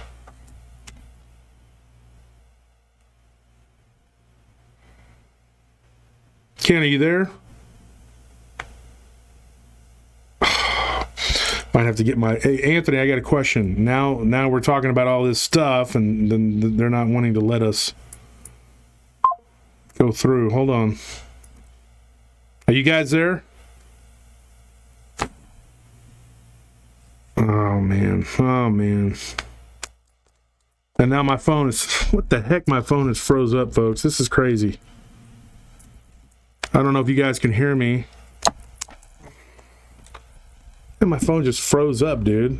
Like it's not responding at all. That's good. Every time we start talking about stuff, something happens. I'm just telling you, this is weird. It always seems to happen. Wish I could catch this gnat. I'd give him $100 to anybody who could help me get rid of this gnat. Yeah, well, I might have lost them because I couldn't get through. It says 2 people still in the car. Okay, hang on one second, Ken. Let me see if I can merge this. There it goes. There it goes. Okay, Roger, Nick, are y'all there? I'm telling you, every time we try to do a big show or something always happens, man. It's so crazy. Jaden says, so much drama. Well, drama, this is what happens here. And on top of that, I'm getting attacked by a gnat. Just one single gnat, and just wouldn't leave me alone. Okay, so Ken, the reason I'm calling you, and I'm, you know, I talked to you earlier, but we didn't really get to have much of a conversation. I have a question for you about the dog. What is it called again, guys? One of y'all? Valente. Allant. Okay. A-L-A-U-N-T. Okay. Ken, what do you know about this? Because I'm going to admit right now, I don't know what this is. The Allant is an extinct dog breed that was bred in Central Asia like centuries ago, mostly. I think like in the 16th, 17th century, and it was huge. It was like a Mastiff. And they used them for, you know, they were work dogs. They were probably trained for a lot of different tasks, and obviously they were big. Yeah. But I believe that they, unfortunately, this happens to a lot of specialized dog breeds. They, you know, certain breeds go extinct over time if they're not bred consistently, properly, and due to interbreeding and different other factors as well. So I don't know when the last Allant dog died out, but I believe it was centuries ago. So so the question would be, if they died out centuries ago, then how did they use that DNA? I mean, that's the big question. I mean, Good question. Yeah. I mean, Yeah, so, they didn't have a way to preserve DNA as far as you know in the 17th century. Now, it'd be the only way you would perhaps be able to get DNA is if there was a mounted testament somewhere. But even that is very tumultuous because a lot of mounts through the centuries, mounts get replaced, things get fluffed up by taxidermists because they don't always stand the test of time. But I guess you could make a remote and implausible hypothesis that there was a mounted Allant specimen somewhere that someone had gotten a hold of. But I think you hit the nail on the head, Josh. I think the fact that DNA went extinct centuries ago would be a big problem for introducing it into a modern argument. and let me ask you another question, and this is for any one of y'all three, and anybody who's at home listening to wants to be involved in the chat. I have a question. Why not just use like the Caucasian Shepherd or the Canaris? I mean, those dogs are a Canis Corso, you know, like these are vicious dogs that you could use now to make a horrific creature. Going back to try to use an Allant, I don't know why they would do that. If anybody wants to answer that question, I mean, that is, you know, why that dog? Why that in particular? Did Walt tell you anything about that, Roger? Why they would use that particular dog? No, he sure didn't. No. And he wouldn't even tell me what the third strain was either. Oh, that's right. So there was a third strain. So we could be looking at a human, Allant, and then something else.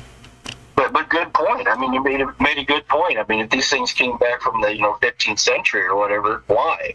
Why would they? I mean, how could they? But yeah, I mean, that's the question.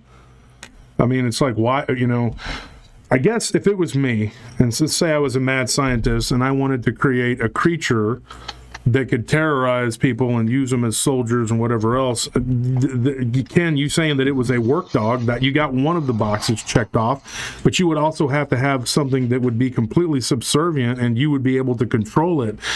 And it couldn't be something that could get out of hand. So if it was me, personally, I would use a Mastiff. Mastiffs have more power than a pit bull, and they are known to be a lot more, they listen, you know, they're known to be a very subservient breed to their masters. So why not use an English Mastiff? Or, you know, I mean, because if you use the Canis Corso, or if you used a Caucasian Shepherd, they're very vicious and they're hard to control. They're hard, they don't really like to listen, and you have to teach them from when they're real small.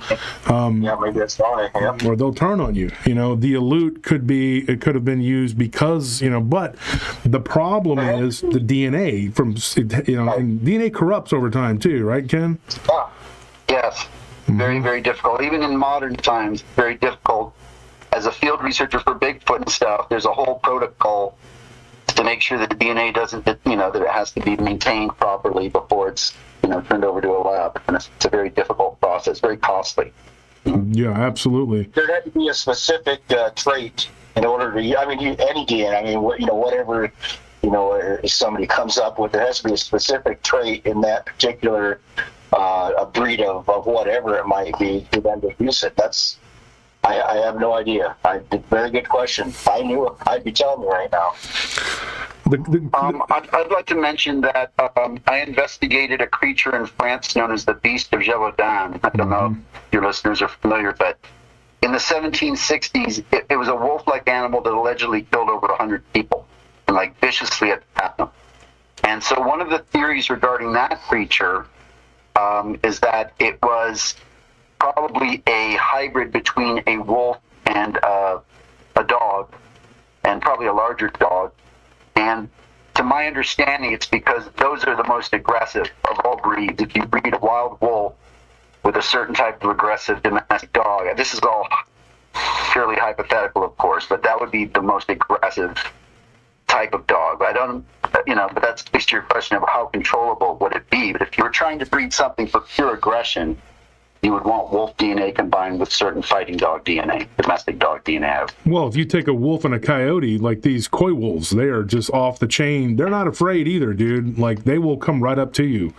I mean, I've heard some pretty bad stories here as of late about these coy wolves, They don't have fear like coyotes and wolves do. Typically, they just don't. I don't know what the crossbreeding makes them fearless, and it gives them this real, nasty disposition. I would say this, though. Somebody says here, Jim Sapp says, attacking Roger for what he heard from Walt is asinine. I'm not attacking Roger for what he heard from Walt. What I'm trying to figure out is, right now, what we're talking about specifically is the dog breed. And I wish that I could know what the third strand was, because I'm thinking if you took human and Allant, this Allant breed, then obviously the third one would be wolf, because you would have the ferocity. But if you were told, Roger, that these things were made to go house to house and not attack and turn on their handlers and not just be completely just berserkers, you probably wouldn't want to mix it with wolf, because that they had to have some intelligence. They had to have some intelligence.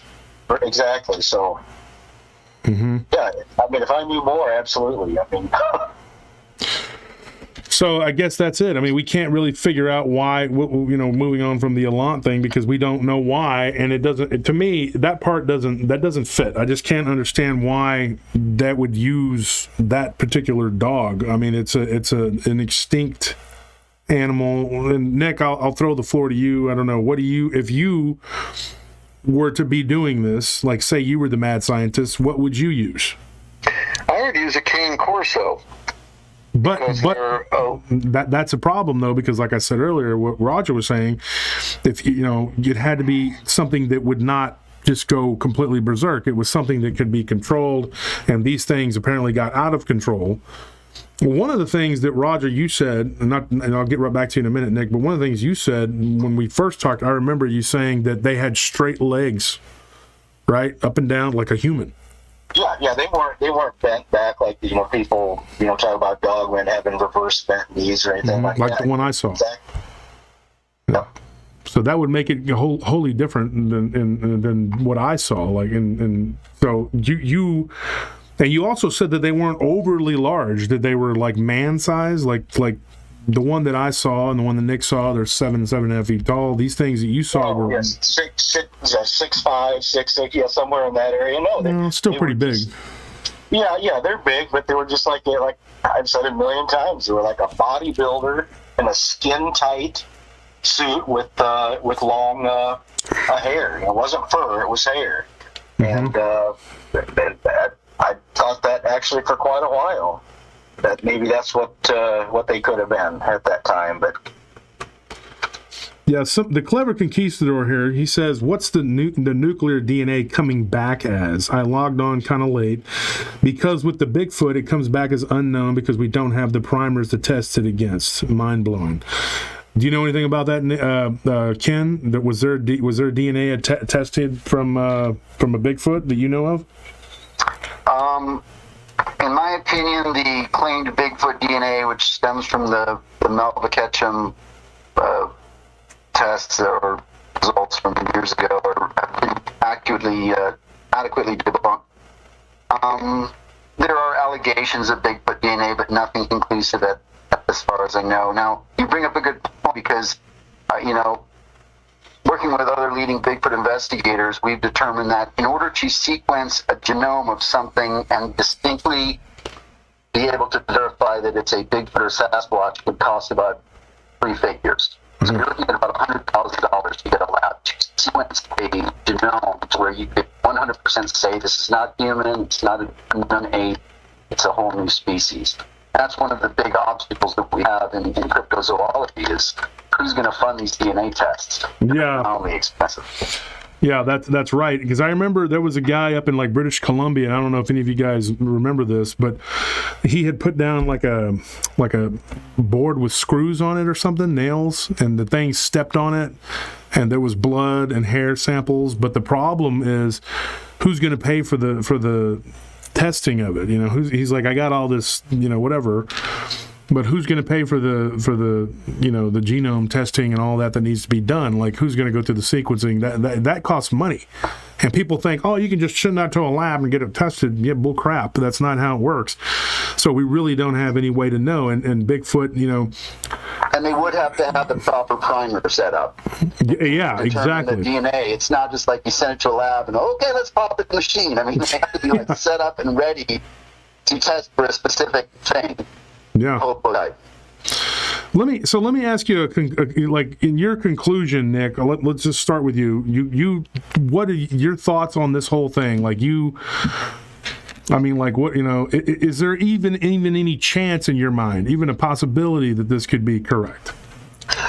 Anything is possible. I mean, like, you do have to have an open mind on everything.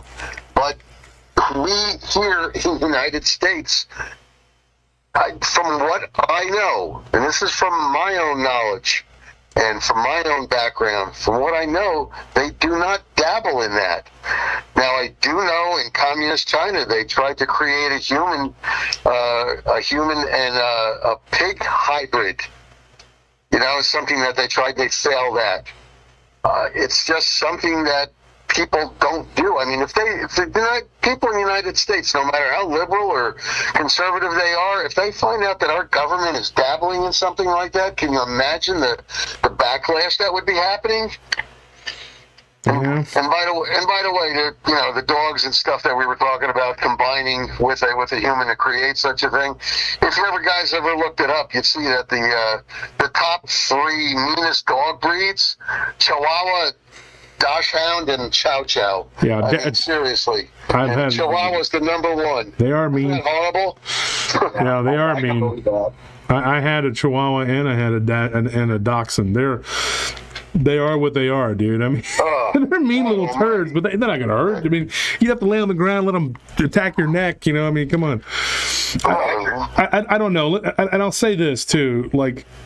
Somebody just made a comment here. Eddie Fetch says, "No offense, but I feel like I'm listening to 8th grade." Come on, Eddie. Okay, let's not say things like that, dude. Okay, you're being insulting. I know he says here he likes Vault. I get you like Vault. That's cool. I like Vault. He's fine, but don't insult the people on my show. Let's not go there. Nobody's acting like 8th graders. I think we're being pretty tame considering, you know, we've had some stuff, you know. I don't think anybody's being too outlandish here. So I have a question for everybody that's here talking right now. If anybody can answer this. Anybody who's listening, okay, if you go back and listen to episode 1, I had one person that messaged back, and I don't know, it's kind of garbled, so I can't really. If you were listening onto the show, if you could like retype that, because I can't understand that. This doesn't make any. It's not. I think what they're saying on this is that the message I got a minute ago was that Roger had asked. I'm not even going to say because I don't know. It had to do with with episode 19 when Roger was asked about Barton Nunley. I don't. That right there, I guess the only thing you can say, if anybody wants to use that as an indictment for somebody, is that, you know, I have to go back and listen to it. What I remember from it, just going by my memory, it was that you had said that you had never met Barton Nunley before, and I wish this person would message me back correctly with whatever. But anyways, I think that was it. But if I said that and I was out of talking, I have no problem admitting it. I'll stand up and they'll say, that was wrong, but I'm almost positive that's what I meant. I don't know him. I never met him. Okay, so, but before that, you had never talked to him? Like, you had never talked to Barton? Well, yeah, I would have had to, because I met him, or didn't meet him, but, over the phone not too long after, Johnny and Elijah. So, talking to him on the phone and stuff, absolutely. But I didn't know him personally as Barton, not only the man at that time, no. Okay, because, I think what this message was saying was that you were like, oh, no, nice to meet you, like you had never met him before. But like I said, it's kind of garbled. I can't even tell. Right, it could have been. But, it could be right. All right, well, anyway, because, the thing is, and I don't want you to feel like you're being attacked, Roger. You come on the show. Never do. And just, but you come on the show, whenever someone makes claims like what had happened, especially when there's people who are supposedly killed, it's like, you're going to have people that are going to question it to the ground, because like in my encounter, no one was killed, no one was harmed, and I thank God, I'm glad that no one was killed or harmed. And in your situation, Nick, no one was killed or no one was harmed, and so you got all this, but Roger, your story, it's pretty crazy. It's like you went to the LBL as a 15-year-old with the family, and these creatures attacked. And, that turned the whole story on its ear. Now, earlier, somebody had said in the chat, and this is an important thing I wanted to point out before we get too far out. They asked the question, and it's so far back, it's up there, but somebody said something about, are there any other cases of people being attacked and supposedly killed in the LBL? Yes, there are other cases. There was a case of someone, and I remember it was like on a show somewhere, and I don't remember, and I think we've talked about this, Nick. Somebody claimed that they saw, there was a park ranger, supposedly, and I've heard this before on a couple different shows, but this park ranger was out in the water, and he witnessed these two people in their tent, this creature crawl in there into the tent and attack them. Supposedly the numbers are up to 13 people a year go missing in this area we're talking about. Like not 13 people every year, but like if the average is 13 people. Now you got to wonder, like, there's something going on there. You got to figure there's something happening. Everybody that's gone there, that's had experiences there, has described a creature that is similar to, like, maybe from anything from what you saw, Nick, to what you saw, Roger, and everything in between. But it always seems to have this wolf-like snout and this weird head. And like I said, Ken, the guy that we're getting the convention from, he said he grew up with these stories. I don't know if you remember, if you talked to him. Ken, did you talk to the guy that's from the convention? Mike? Yeah. He told me he saw a Black Panther in the LBL one. Yeah, he claims to have seen UFOs and Black Panthers, and he believes in the beast of the LBL. He hasn't seen it himself, but he claims to know people who have. And he also told me, that people see it. People, not it, but these things, like they see them. It's not like the people that live there, a lot of them, it's just kind of like it's there. They know it's there. It's kind of like the Falk monster in Arkansas. You're dealing with legends and stories, and these legends and stories go back a long ways. It goes back way before 1982. Is it possible that Roger was attacked? His friends were brutally attacked. Yes, it's very possible. Could it be, that like you said, that these things were government created or whatever? That your contact Walt.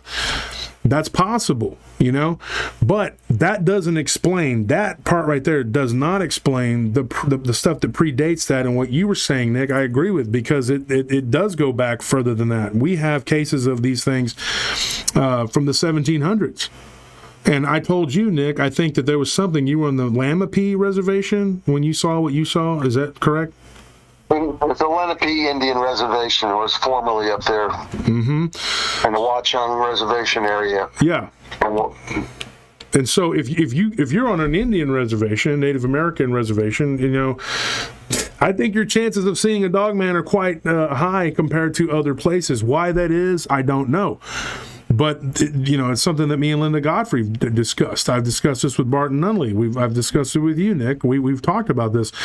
I think that there is something to that. I don't think that that's how that fits into what happened to you, Roger. I don't know. But it is, obviously, it's just a coincidence or something. It's two different things. There was what happened to you, but there are tons and tons of reports that predate this. Now, let me ask you this, Roger, and this is an important question because I don't know Walt, and I can't say anything about the man. But do you think that it's possible that he was just trying to give you an answer? That maybe these creatures are just there, and he knew about it, and maybe he was trying to throw you off? Is that possible? I don't think so. I guess, like Nick said, anything's possible, but I never got that. I never got that feeling. So I'll say no, but is it possible? I don't know, but I'll say no, Josh. No. You think he's a very honest person that just absolutely 100%. Yeah. And did he ever tell you what branch of law enforcement he was in, or what he was like official name or anything? Yes. It wasn't law enforcement, obviously, but it was a branch of, like an extended branch of the military? Absolutely, 100%. Yeah. And it's funded by taxpayers' dollars. Wow. And he couldn't, you're not at liberty to tell us? Well, I'm probably at liberty, but I won't. I mean, not to be rude, but I just won't. I won't do that. Yeah, okay. That's understandable. But I mean, so all these years... And I guess like what Nick was saying earlier, if I remember correctly, Nick asked you, why did you hold on to this information from the first time you were on? Do you want to explain that? Why I held on to it? Yeah. Well, good question. I don't have a good answer for that. I just didn't want to release it at that time. Like I said, I wanted to keep as much as the major stuff under my sleeve, so to speak, because I wanted to catch these people in these lies that supposedly were there or knew what these things were, or, things like that. I just got so sick of hearing everybody saying that they were there, or they knew somebody was there. This is what it was. This is what it was, and that's why I did it. Okay, and so to you, Nick, that doesn't jive, right? That doesn't sound correct. Not really, not at all. Okay, and I guess that would be, the question. That would be the $1 million question: why hold on to it? But I mean, if you're sitting here looking at it from every angle. I mean, people do weird things, and people don't always have reasons for why they do things that they do, And I mean, I'm not saying that it's weird or whatever, but that's your choice to do that, Roger. And, you believe in this man, and you want to protect his integrity, and I understand that. The other question I believe that you asked Nick was about your mother. Now, your mother, according to the first round when we all talked, you had said your mother has stayed in contact with him, and then later you found out. Is that correct? Yeah, I knew. Yeah, my mom had been in contact with Walt a lot longer than I had been. And that's what I did say. It did upset me. Why didn't you tell me that, you were talking to him?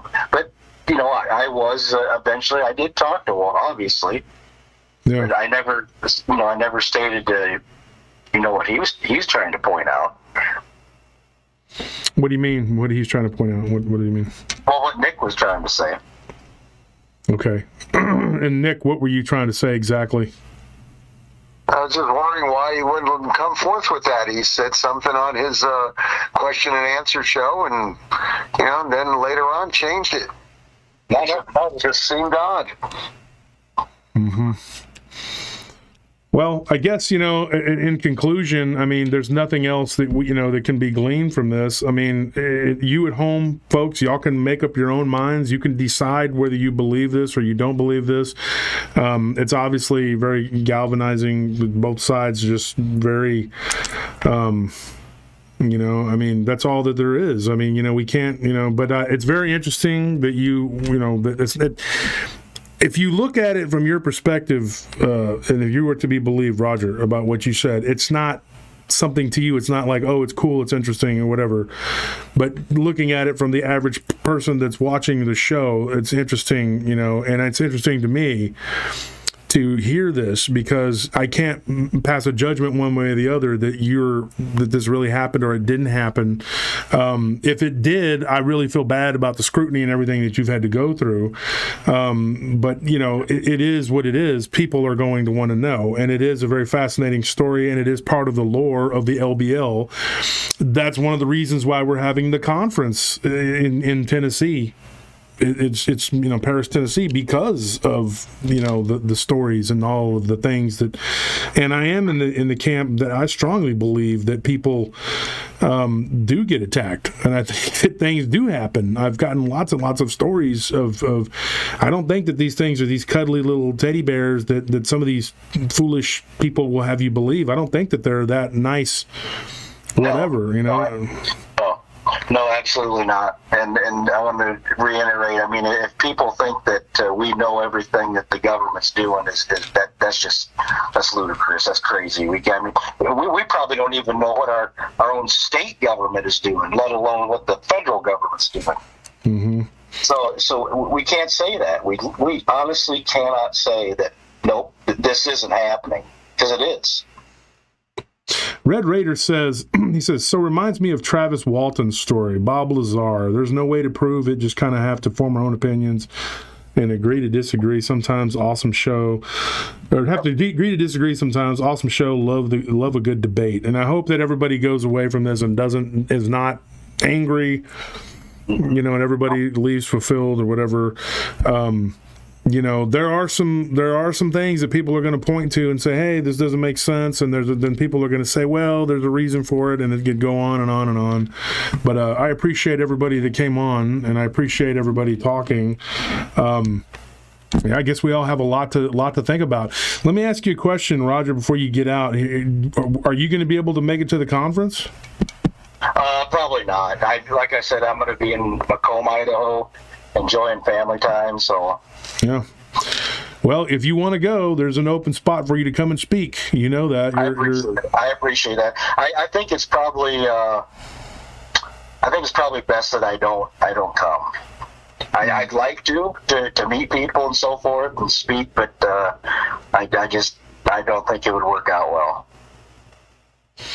And here it goes, Juan Arturo Mota, he says, Roger, how do you want to conclude and what do you want us to know? And then he says, Nick, do you believe stuff can happen despite no provable facts? So I guess we can start with you, Roger, with the conclusion here. Well, I guess the conclusion would, what's always been my main goal is find out where the family is truly buried.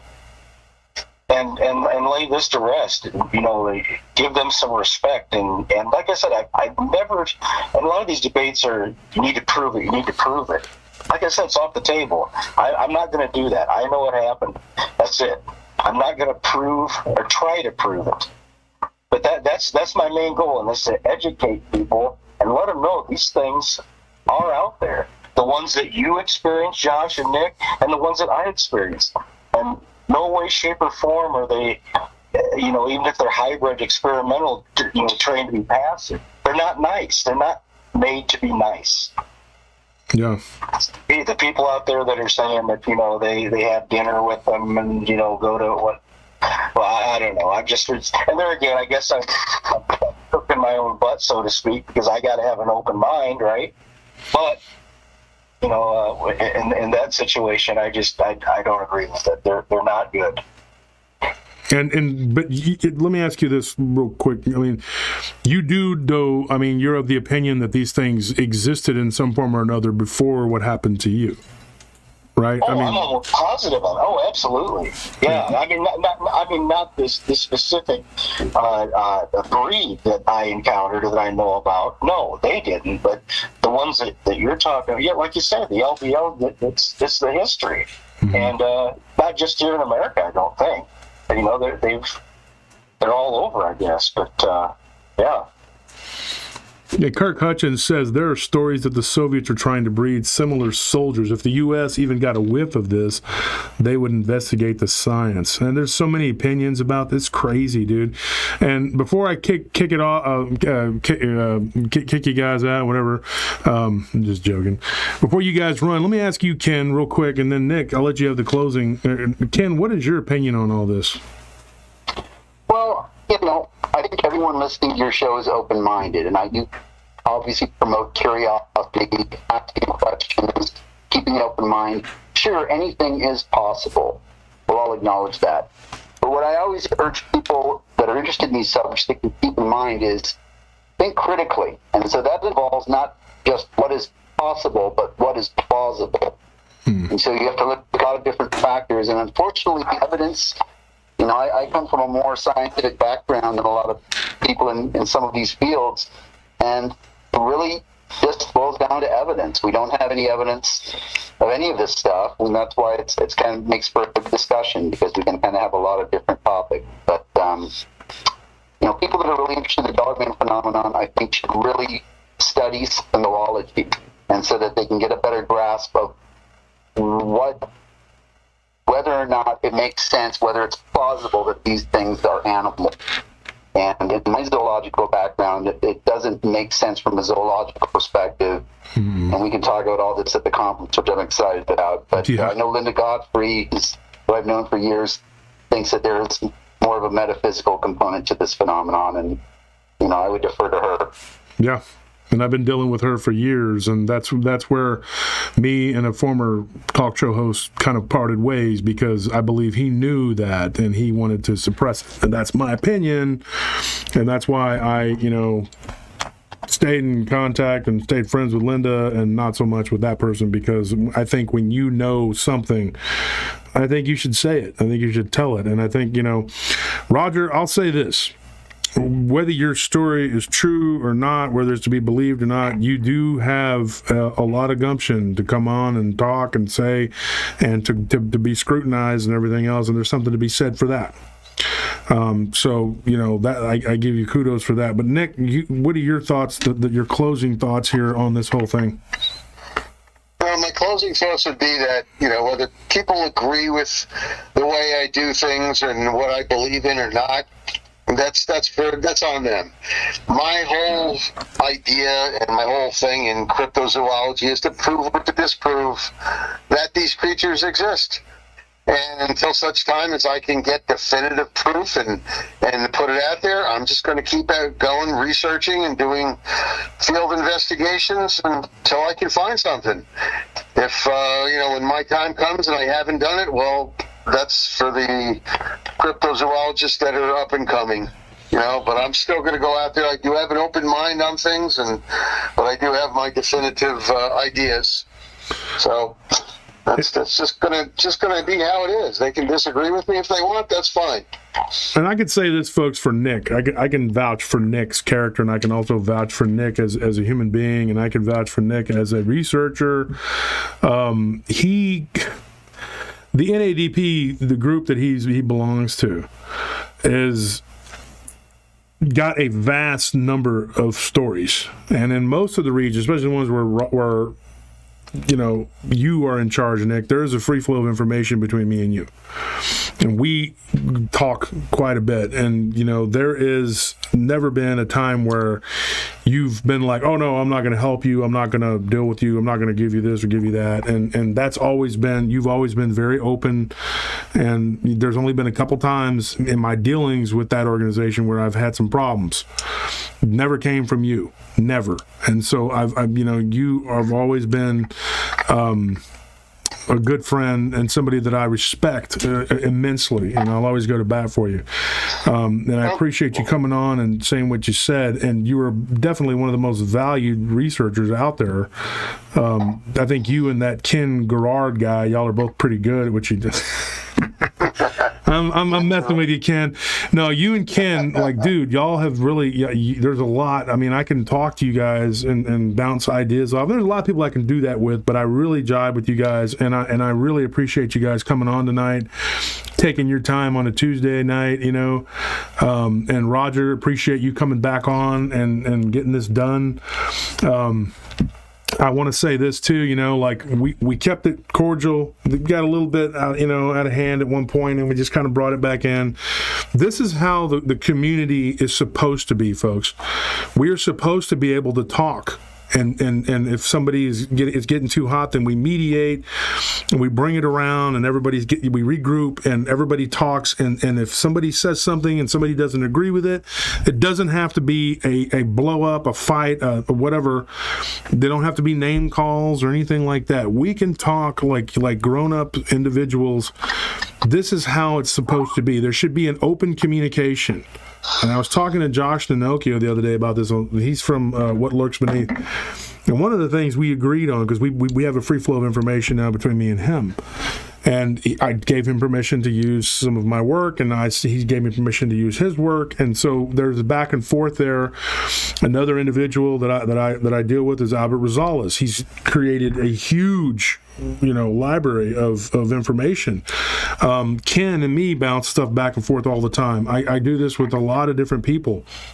And at that rate, you'll never, if you can get along with people and you can listen to people and just be understanding of people, you'll never run out of stories. You'll never run out of material. This show could go on until Jesus Christ decides to come back. This show could go on and on and on. And when people come on the show, like Roger did today, and he's cordial, and he's and Nick came on and questioned him, and he was cordial, and even though we got a little bit, everybody kind of brought it back in. That's what the Dogman conference is going to represent. What happened tonight, the way that things went down tonight. This is how we're supposed to act, folks. We're supposed to be able to talk and not slander each other and slam each other and all this other stuff that's been going on. Not just with the people I'm talking about, but there's you see it all the time. Like the Bigfoot community, the Dogman community, the UFO community is rife with it. It's just the ghost community. That didn't happen. How do you know? It is a ghost. How do you even know? And so people will just get so mad and just want to attack somebody because their experience wasn't the same as that person's experience. And I think what happened tonight, I think this should be an example and a lesson to everyone that regardless of what's happened with me and Roger in the past, Roger forgives me, I forgive him, and we move on, and me and Roger have a friendship that it's like, dude, me and Marvin said some things, your mama, this mama, and that, and me and Roger said some things, blah, blah, blah. But when you stop and you step back and you look at it and you say, who am I to judge this man? Who am I to judge these people for their stories? Okay, people get upset, people get heated, and at the end of the day, we should all be able to talk and discuss things like decent, normal human beings. And I think we did that tonight, and I really appreciate my guests coming on, giving their opinions, and I hope that everyone can be like this when we going forward. And I hope that the conference is an example of everyone coming together. A lot of these people don't agree. They don't agree. Ken and Barton have two completely polarizing views on Bigfoot. Like, Ken believes you're an aper, right, Ken? That's what they call you? Yes, sir. You're an aper. And Barton... An ape. I'm also an ape. And Barton would say, I'm not an ape. And Barton would say, bullcrap, these things come out of portals. And they, and then you got this other guy who says that they're always coming out of portals. And that's probably what happened at the LBL. And that's a whole nother guy. But let me tell you something. It doesn't matter what you believe or you don't believe. Everybody has to be respectful of one another and mindful of other people's opinions, And at the end of the day, you make your own, we can't prove or disprove the mysteries of the world. All we can do is talk about it, and that's what this show is for. At the end of the day, Roger's entitled to what he says happened, And Nick is entitled to question him to the ground. And Roger came on here knowing that was the case and was prepared and said, yeah, let him question me. And that says something about his character. And I think, Nick, you were very, you kept it civil, and we didn't have any shouting or whatever. And it's all good. And Ken, you came on and you gave an opinion. So I thank everybody for coming on. For everybody here at PRT, thank you, Ken, for coming on. Nick, thank you. And Roger, thank you for returning. Absolutely. Thank you, guys. Thanks for having me. Yeah, and so I'm going to let you guys go, but like I said, this is how it's supposed to be: open discussion without a bunch of name calling and junk, because we're all adults. And if you guys, Roger has a channel that he puts stuff on or whatever. If you guys want to go and check it out, whatever. Nick will be at the conference, right? Nick, what are you going to talk about at the conference? I'm going to talk about field investigations and how to do it, and do it the proper way while you're out there, and how to collect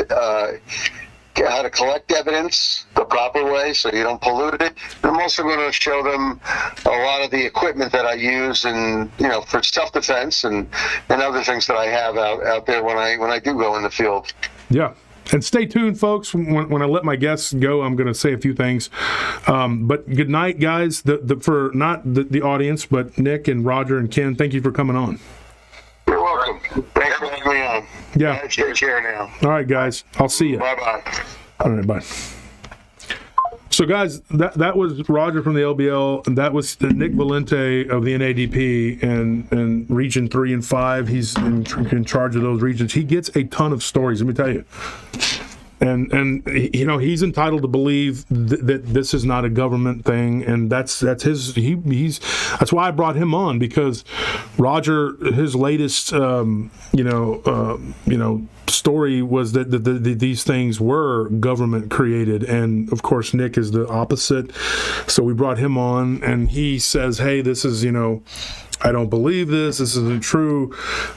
But you got to look at it from a perspective of you're entitled to your opinion. Everybody's entitled to their opinion. There was a lot of people that told me, "Oh, you should never talk to Roger and bring him on again." There's people told me you should bring him on back on, whatever. Look, there are people in this community, and Roger's not one of them, but there are people in this community that I don't get along with, and I don't care for them. But unless you're threatening my life, you're welcome to come, like Dogman Whisperer. You're formally invited to come to my conference.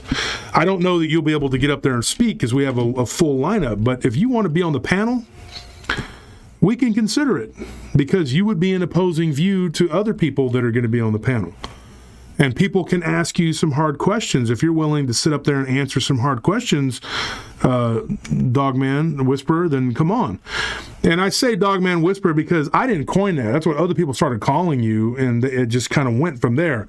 But if you want to come on and talk at the conference, I'm a big believer in the First and Second Amendment. So if you want to come on and talk, come on.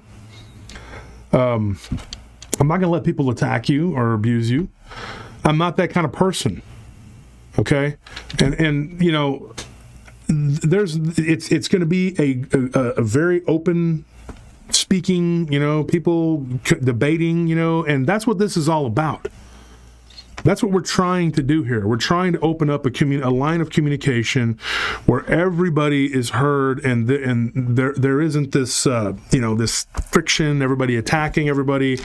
And I think it's important that we do this. I think that this is important. I think that we bring people together. And if you just stack the deck with a bunch of people that believe just like you, then you're not doing anybody a service. There's several people that are going to be at this conference that I don't necessarily agree with all of their opinions and all of their views. But guess what, folks? This conference isn't about me. I'm going to get up there and talk for about 30, 40 minutes, and that's it. Everybody else, this conference is for my listening audience to be able to hear, all of these other great speakers speak. I'm bringing this to you. On my own dime, I'm bringing this to you so that everybody can get their voice heard. Jojo says, think about this, folks. Why would Roger, a very successful farmer with kids and grandkids, make up his story and put up with the ridicule and threats? He has nothing to gain from telling his story. And monitor Amurda says, if he comes, we will finally see his face. Will DW be there, Linda? Linda, unfortunately, is ill. She cannot be there. DW has his kids going to college that weekend, and otherwise he said he would be there, but he can't.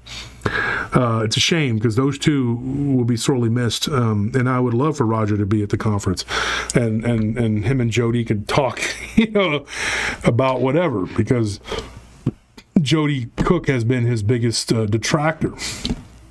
Jody couldn't make it tonight because Jody was doing a show from England. He's not in England, but he was doing a show from England. He will be at the conference. But, I try to be as unbiased as possible. And I think it would be wrong for me to hold my own personal bias against people and not let you, the listeners. Now, there's certain people that I think are just bad. I think there's people that are misguided, they're misled, misunderstood, and I think there's some people that are just bad. And there's certain people that I don't want people listening to or dealing with. And I'm not ever going to bring those people on this show because those people, they're just not good. There's good and there's not good, and they're not good. And those people are not invited to my conference for their deceitful ways and their bad behavior that is just detrimental all the way around. There are a lot of people who have asked for certain individuals to come to the conference, and they're welcome to come if they would like. But that's up to them. They can show up or not show up, It's pretty much open to anybody who wants to come and be civil. Okay? That's the thing. Kirk Hutchins says, this course tonight is how our American founders envisioned our country, a respectful, excellent exchange of ideas. If only the body politic would remember this, our country would be calmer. That's probably true. I think this is how you're supposed to act,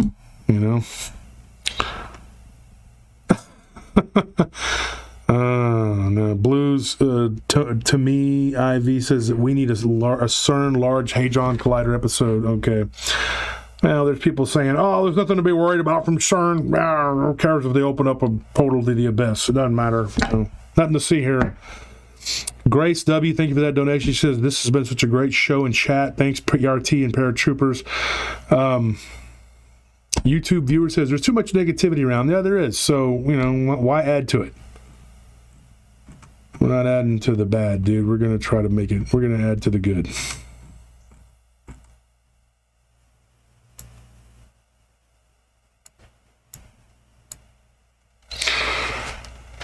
And the other thing too, I wanted to address the person that was attacking me, and they are not allowed at the conference, okay? And I honestly don't believe that they will be going to show up at the conference. If they will, they won't even get in the door. We're going to have heightened security there. The police have been notified, like I said. I'm just giving you that once again. I think everything is fine, okay? But,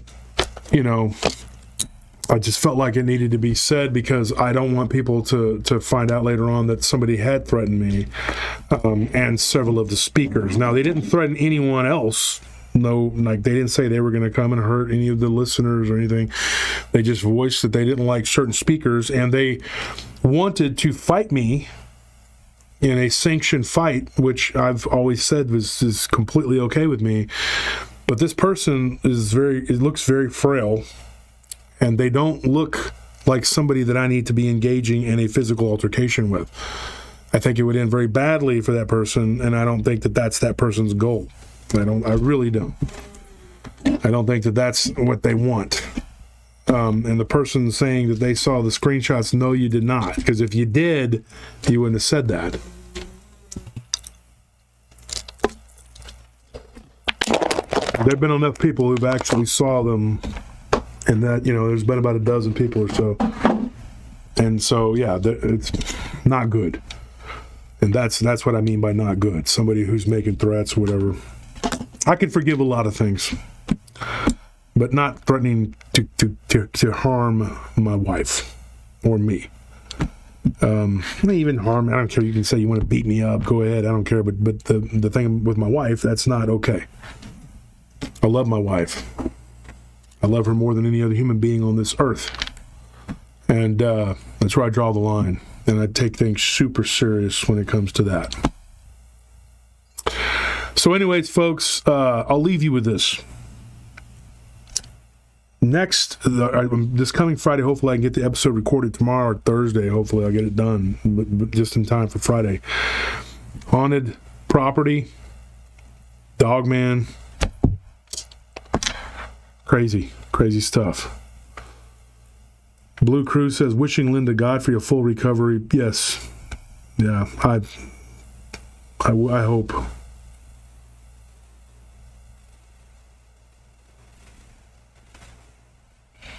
That's a good question. Bernard Fox says, speaking of colliders, wonder what happened to the whole left involving the Texas Super Collider, which was canceled around 1995. That's interesting. That's weird. Bilbo says, just be blindfolded and tie one arm behind your back. With this elbow the way it is, it's starting to heal up, but it's taking its sweet time. I might have to just use my for whatever, comes my way. Corley says, thanks for another great episode. I've been feeling horrible, got the COVID. Oh, gosh. Okay, Corley, everybody pray for Corley Canner if you believe in prayer. That's not good.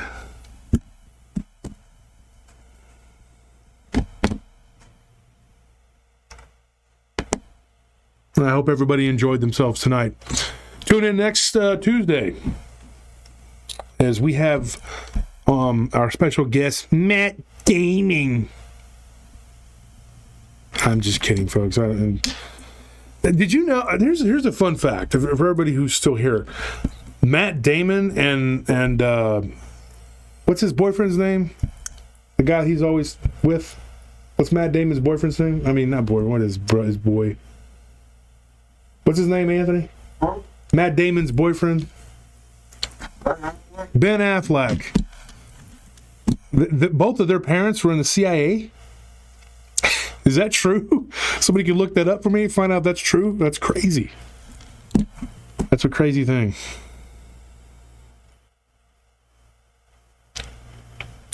Claimed fire ants of all things. What is this about? Are they trying to say that the Texas Collider didn't work because of fire ants?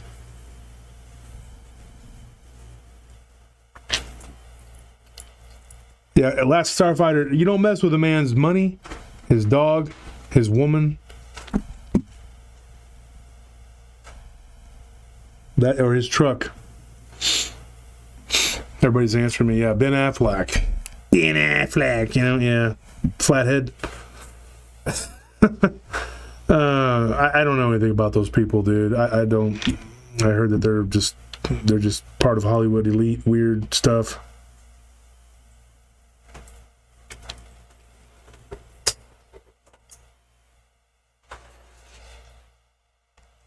Just reading the comments.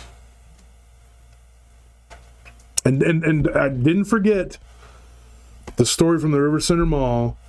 I still have that one, and I still have the one from the Galleria Mall up in Dallas. In Houston. There's two stories I have not forgotten. Tell me what you think, guys. Do you believe Roger's story? Do you believe that this information that just came out? Do you believe it, or do you think that Valente's right and the story's not to be believed?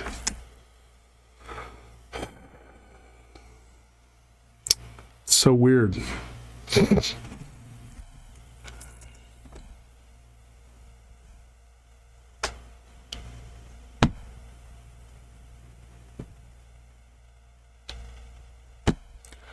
So this person says,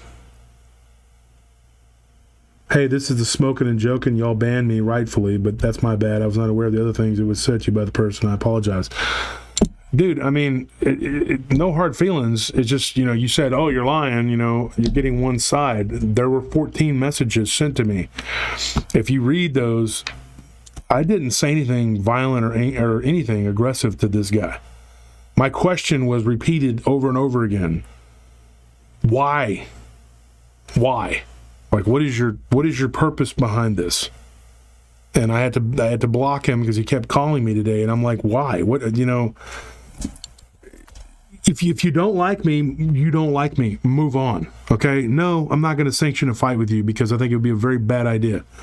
I'm not going to get anything out of fighting someone like him. I mean, you know, you got to be be this tall to ride this ride. And I'm not trying to be ugly or mean. I'm being dead serious because if I were to do that, I would be shunned, and rightfully so. Because if you look at the guy, he's not someone that needs to be fist fighting with too many people. Okay, that's why I was worried that it'd go in another direction because this guy can't really believe that he can fight people. I mean, I'm talking. You know, it's just not something that needs to happen. And Jim Sapp says, to be honest, Josh, I just don't know if Roger is for real or if he is just presenting true information. I don't know, dude. I mean, I'm leaving it up to you, the audience, to make that call, you know.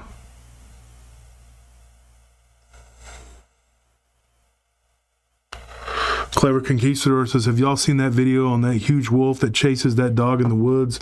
That came out a year or two ago. It was like 4 times the size of a regular wolf. Yes. And I appreciate you, you know, righting a wrong. I appreciate that. That's commendable.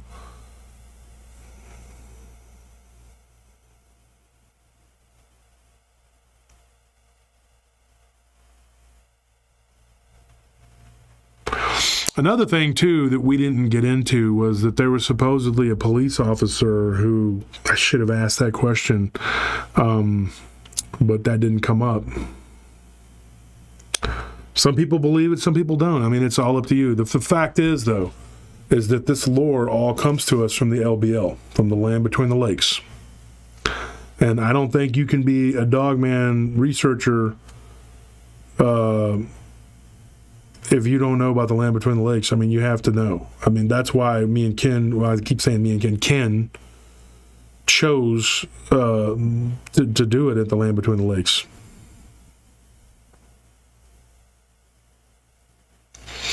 Yeah, and Corley, yeah, he did make a lot of racial statements about my mixed ethnicity. I mean, you know, maybe he's, you know, got a problem with that. I don't know. I know he didn't like Bettina, and she's black, so I'm not saying that that's, you know, the case. I don't know. I just know that, you know, a lot of things were said, and I hope everybody just can go on with our lives. Also, the smoking and joking guy, if you're doing things for veterans, I commend that. I did, you know, and I do like the Wounded Warrior Project and stopping suicide for soldiers. I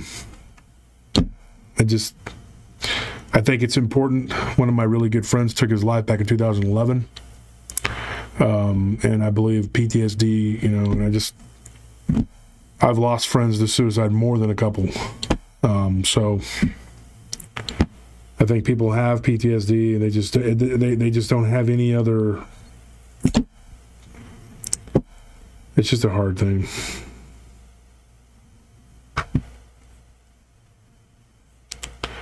So Corley Cantor says Matt Damon's dad was a stockbroker and Ben Affleck's dad was.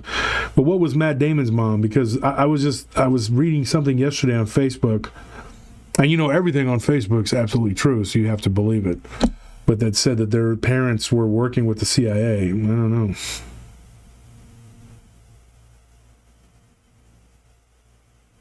Cooper Young says, Josh, when are you going to write a book? Got all the information together. I just needed to redo a few interviews, which I'm going to get some help from that. I have a couple of people that are going to help me interview these people so we can get it all together in the book. So I need to get that done, and then once this conference is done, I think we could probably get it done before the end of the year. That's hopeful. And me and my wife are actually collaborating on a book about ghosts. That's something that she's passionate about.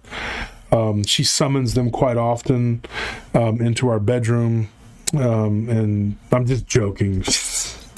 doesn't do that. She doesn't do that. And one other thing before I jump off here, for you guys that are still here. Amazing Dumb. Okay, I have already been asked about a dozen people if I am still going to do the Amazing Dumb. Yes, and I do have some Amazing Dumb ideas. If you don't know what Amazing Dumb is, never fear. Go to episode 74. Okay, let me double check that. Let me make sure that's correct. Episode 74 will tell you what I am talking about. Yes, I believe it's episode 74, where I talk about Cody, a lizard that I trained to steal groceries, but his backpack was too small, and so all he was bringing back was like, a Fig Newton crumb. So I didn't get that specific, but that was the kind of stuff that he was stealing. Like, he would go inside and he would steal like very minute amounts of, like, at HEB they have like these packs of sushi, and he would get like one sushi piece, but he'd eat like half of it and bring me the other half. That was the kind of crap that he was pulling. And eventually he just said, to hell with you, gave me the finger and left. And if you think this story is Amazing Dumb, it is, because I just made it up and it's freaking stupid. But the person said on my show, you are amazing dumb. His bad grammar has made him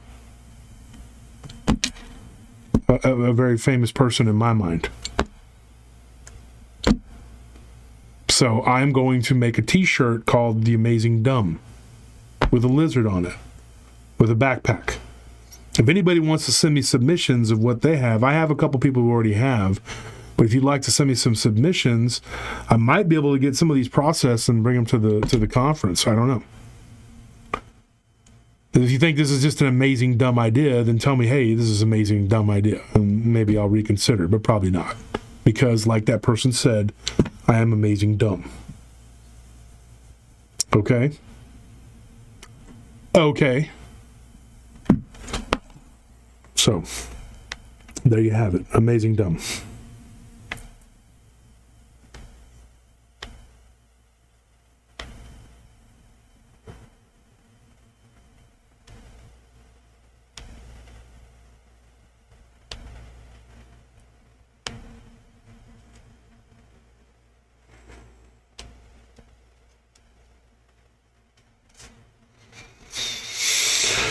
Oh, somebody asked me if I was okay. No, my nose is like stopped up, so I'm kind of breathing through my mouth a little bit. No. What type of lizard? Jaden, it can be any type of lizard. I don't really care. See, like, try to breathe through my nose. I think it's something in this office. It just, every time I come in here, I don't know. Why I'm still here? Because I'm amazing dumb. So, yeah, I want to make a t-shirt with the Amazing Dumb on there. Also, I don't remember what episode it was, but I get a lot of people asking me about the Russian tank crew. I don't know if you guys remember that. They bought us this big feet. He's an endangered specimen. I don't remember exactly what episode that was. My wife probably has it memorized. I don't. So, I don't know.